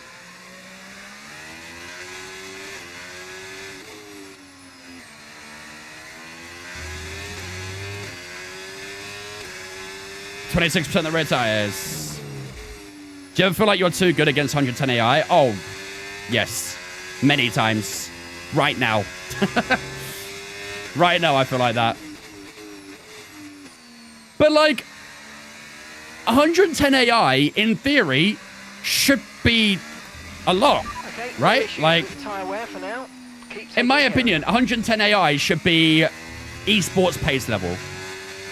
That's probably the best way of, like, saying where it should be. I should be, realistically, probably at, like, 100 AI. Maybe even less. But yeah, the AI in this game is definitely far too weak. Let's use overtake and burn off some of this energy. There are some tracks where they're very good. Like in Hungary, they're quite good typically, which is where we go next, actually, for the career modes. But, yeah. Oh, mate, Does it get a bit repetitive, boring? When I'm leading a race by this amount of distance and there's nothing happening, like, yeah, it can get repetitive, it can get a bit boring. But that's also one of the reasons why I wanted to bring in a challenge wheel, was to try and maybe make that not happen in a way.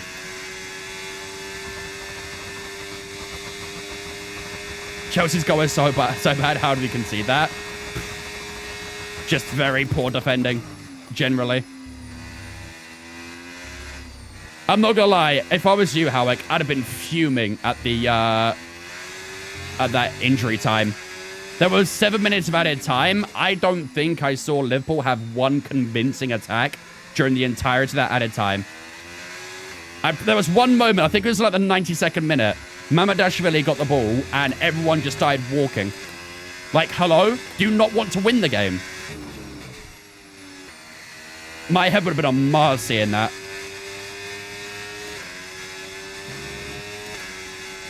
I got so angry at that, yeah. I would have too.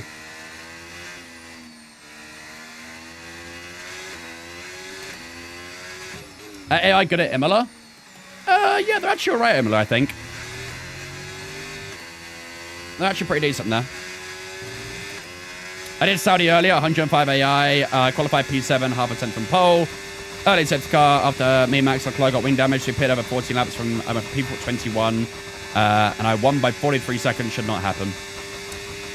Yeah, again, like I say, that kind of sums up the AI in this game. And it also doesn't help that the AI are so boring with their strategies a lot of the time. They pit on lap 5 of this race and are not pitting again. Like, I would get it, like, if some people did that, like maybe trying to get to the end on one tire. But the fact that every single driver is trying to do that and not trying something different or experimenting, like, yeah, it does become very predictable after a while. And that's always been quite a big dilemma with this this game's AI.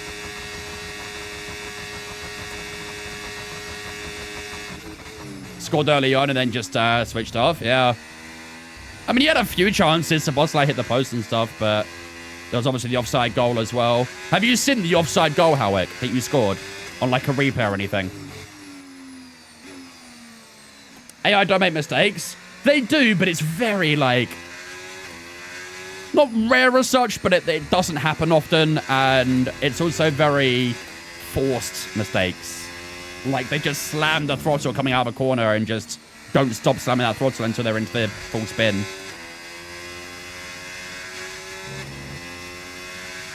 Yeah, the Palmer one is very close. But the disallowed goal that you got, you'll get very mad at Gakpo. I know you hate Gakpo anyway. But you'll, yeah, there you go. There it is. There it is.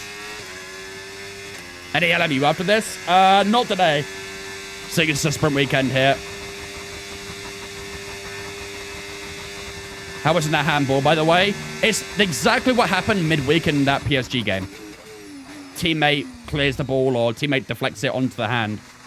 So it's not a penalty. I hate that rule. It's a dumbass rule, that.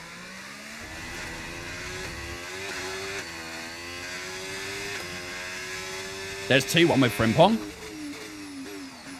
Did I miss that one? I don't remember that one. How did you learn where to deploy overtake? Typically, I'll only really use overtake if I have a good bit of battery and... oh, I kept it flat. Let's go. I'll only really use battery, overtake if I have a good amount of battery and if I'm really pushing a bit more. You only obviously want to use it in the straights and things like that. Going through corners like here, for example, always set the deploy to none to charge it back up a little bit, because no one's going to make an overtake through here, especially if you're in a bit of a train. It just needs a way of charging the battery. So anywhere where it's slow corners and no real overtaking chances, you want to set the battery to none and just let it do its thing and recharge. And then in the straights, you want to go on to medium at least.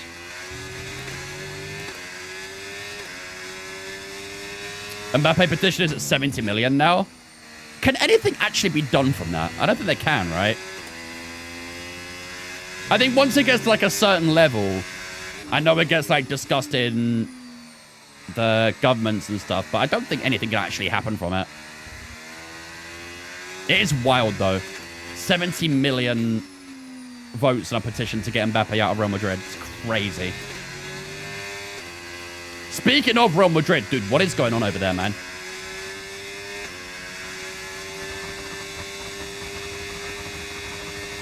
$100K to be heard in Parliament? Yeah. This is like the Spanish thing, though, isn't it? Nothing to do with us.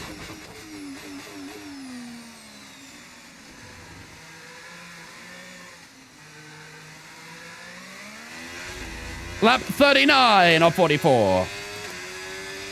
And a new fast lap again. That's a new fastest lap of the race. Surprised no leak video showing many Valverde fight. Yeah, you'd have thought that like someone would have got some sort of CCTV footage or something from it. I guess Real Madrid really tried to lock it down after it came out to the press.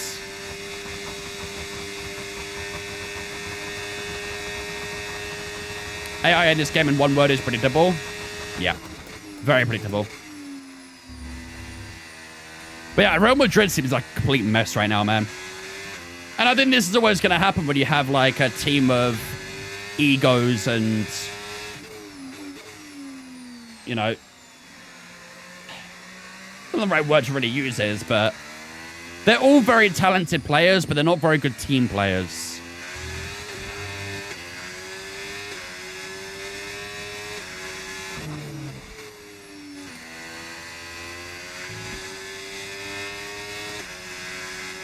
And I think with players like that, it's super easy to lose the dressing room and for those egos to clash, as we've clearly seen. Very main character syndrome of that team. Yeah, exactly. Everyone wants to be main character. Kind of like how when PSG had Neymar, Messi, and Mbappe as their front three. Obviously, yeah, that front three sounds disgusting. But there was some unbelievable personality and ego clashes because of that.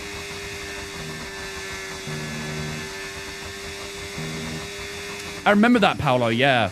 I wouldn't remember the names, but I remember the seeing the video of that. Long time ago, that one. Another fast lap, 56.9. That was the fastest lap of the race so far.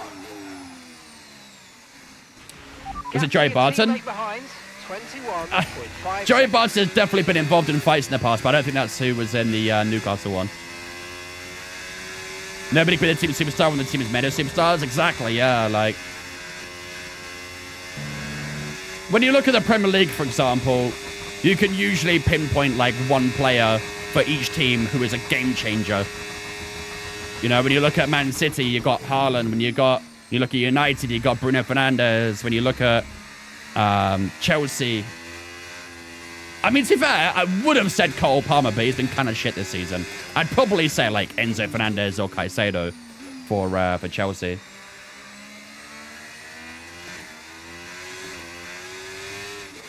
But, yeah, when you have all of those players in one team, that's where problems can happen. Byron, yeah, it was Byron Dyer, yeah. Yeah, Vince himself in goal. Nah, I don't play in goal no more. I used to be a goalkeeper a long time ago.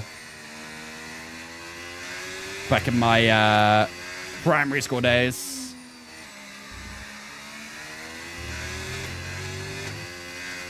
Loki, it's quite fun playing in goal. But I also like playing outfield as well. Arbeloa should bring in that Ted Lasso quote on Jamie Tartt. Nah, he needs a big yellow sign in the dressing room saying believe. That'll do it. No tyre concerns at the moment, just focus on the driving. You're playing golf night every week? Okay.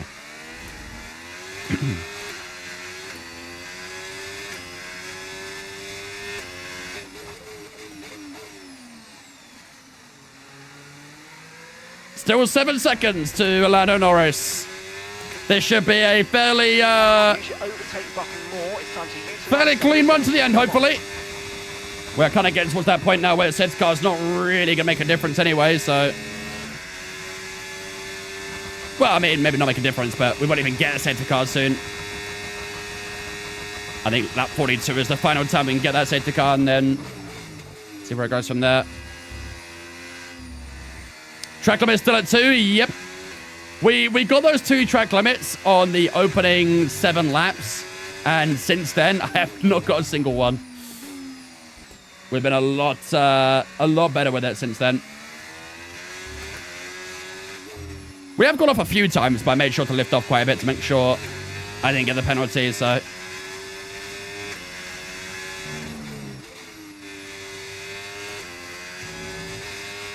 Whoa, hello. Who do I think Arsenal should sign this summer? We need a left winger. That's, like, for me, the absolute priority. I don't really know who I want to left... I mean, like, dream signing left winger would be Kvaratskhelia from PSG. But let's be honest, that's definitely not going to happen. But that's the dream signing. Realistically, like, we've looked at Liao from Milan. We've looked at Barcola. I think we've been looking at Nico Williams as well, but I don't think we'll get him. I think they want to like 20 for him. But yeah, left wing is definitely like the priority for us. I think I'd like to see us get another midfielder as well, to help improve the depth a bit more. The left winger from Munich, can't remember his name. You're not talking about Luis Diaz, are you?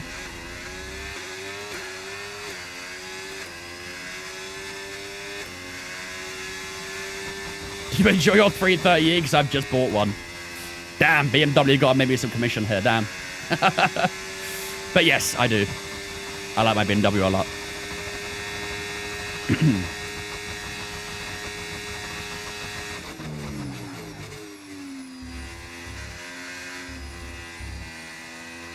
That's a bit too much crap there.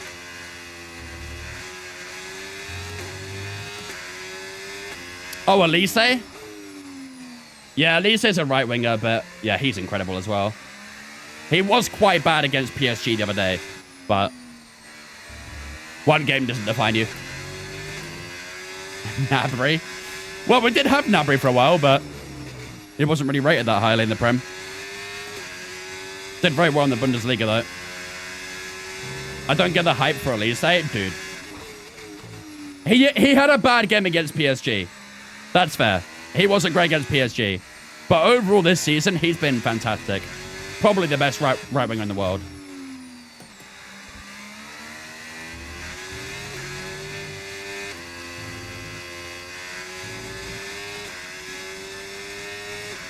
Is there anyone you think Arsenal should get rid of in the summer? Where do I start?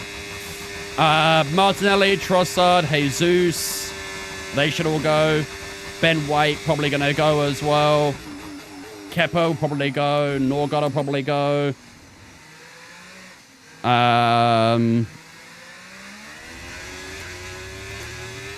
Who else?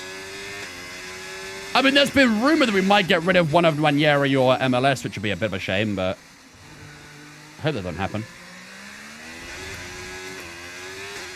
Saka.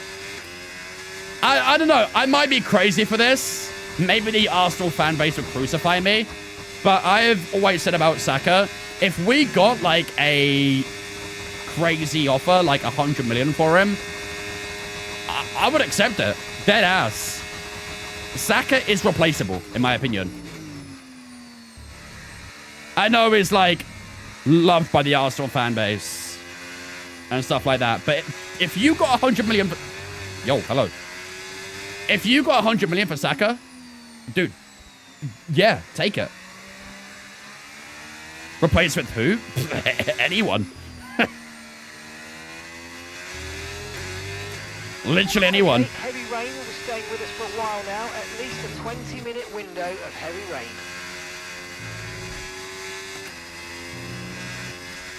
Who would buy Saka for 100 million? Saudi Arabia.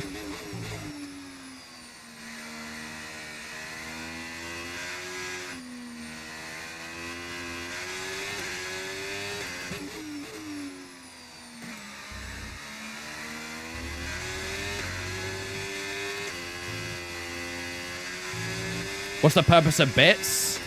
Basically like Twitch currency. Also definitely overpay for some players in recent years, but that's low-key the standard in my opinion.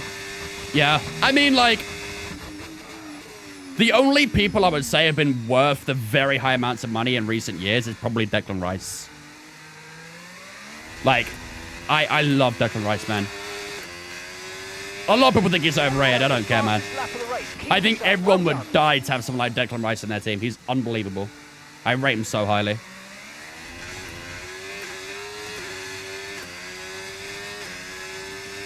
Imagine harder left Man City. I wonder where he'll go. I don't know many teams that can afford him, really. No! No! I mean, doesn't matter. That might be bad, though, for some people in the prediction. That could be good for some people and terrible for some. We've got a 9.7 second gap, so it won't really affect the outcome of the race. But the prediction, I might have just screwed some people over. Or also benefited some people. Please, 2 more? Oh, go on then. You think I'm that sly, Alex? Come on, man. Have some respect. But yeah, that is our 3rd track limit, so for anyone who said 2 or less, I've let you guys down. I'm sorry. I'm the worst.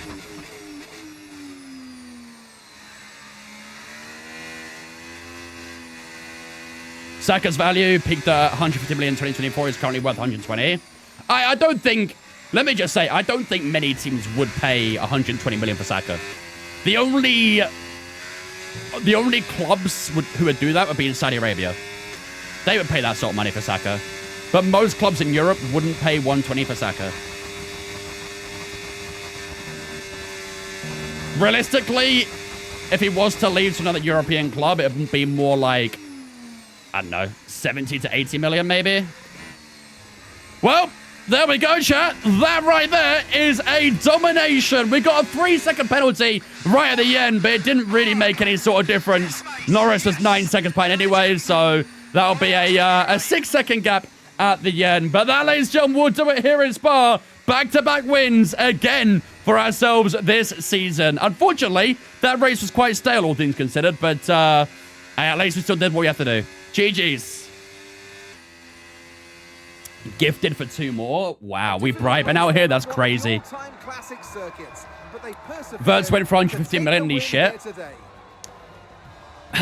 Yeah, I guess. I don't know. It's always good, Crofty, to get that momentum on your side, and it's really good for your confidence. What was the challenge? Strict track limits. The further that can take you.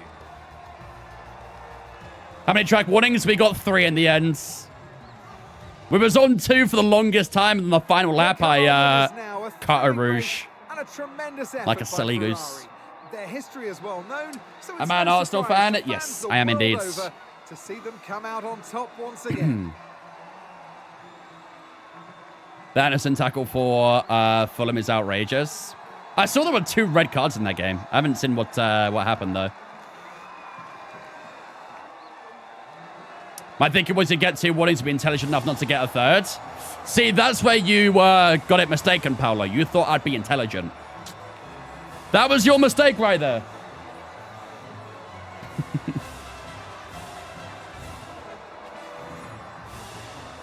Two foot off the floor when he could have just slid him on the ball. Sounds pretty dumb. Thanks to everyone who joined well, there we go, ladies and gentlemen. for the next one. He will pick Saka over United Cristiano. No, I would not. Oh, hello. Okay, never mind. I thought for a second it would let me carry on there. There we go, ladies and gentlemen. That will do it then for the weekend then here in Belgium. We win both the races in the sprint race and, of course, the Grand Prix as well. We got a 3-second penalty at the end there, but it didn't really make a big difference. We already had a 10-second gap to Lando Norris anyway. And it actually put the gap down to 6.7 seconds. Max Verstappen rounds out the podium in P3 there as well. Our teammate Charles Leclerc finishes in P4. George Russell in 5th. Hadjar, Piastri, Schumacher, Albon, and Hamilton all in the top 10. Just the 2 DNFs today with Liam Lawson and Ollie Behrman both retiring in that Grand Prix. And just for clarification and proof in the pudding, you can see we got 3 track limits there as well. So let's get you guys paid out on the track limit, shall we? Prediction. The answer was number 3, 3 to 4. GG's those who said 3 to 4 on the prediction. You guys are getting paid bank in today's stream. But yeah, that's it, chat. That was kind of it. It was a fairly tame race, really, wasn't it? It started off quite interesting, but yeah, kind of fell away once you took the lead, really. Let's have a look at the Drivers' Championship then heading into the Hungarian Grand Prix. So, we lead the championship right now by 82 points to Lando Norris. Michael Schumacher currently in third on 134 points, the same as Charles Leclerc, who's also on 134 points as well. Piastri, Verstappen, Russell, Hamilton, Hulkenberg, and Sainz all in that top 10. You can see the rest of the order there as well. Still only 2 drivers yet to score a point so far this season in Colapinto and at Bortoleto. Constructors' Championship-wise, Ferrari still leading the way right now by 104 points to McLaren. Audi in third, Aston Martin fourth, and Mercedes in fifth. Red Bull currently in sixth right now as well. Red Bull are having a very, very bad season. Being sixth in the Constructors, not good. Williams, Cadillac, Alpine, Racing Bull, and Haas all in that order for the rest of the Constructors' Championship there as well. This championship is over. Alex, I'm the bottle king, buddy. You should know this by now. I'm the bottle king.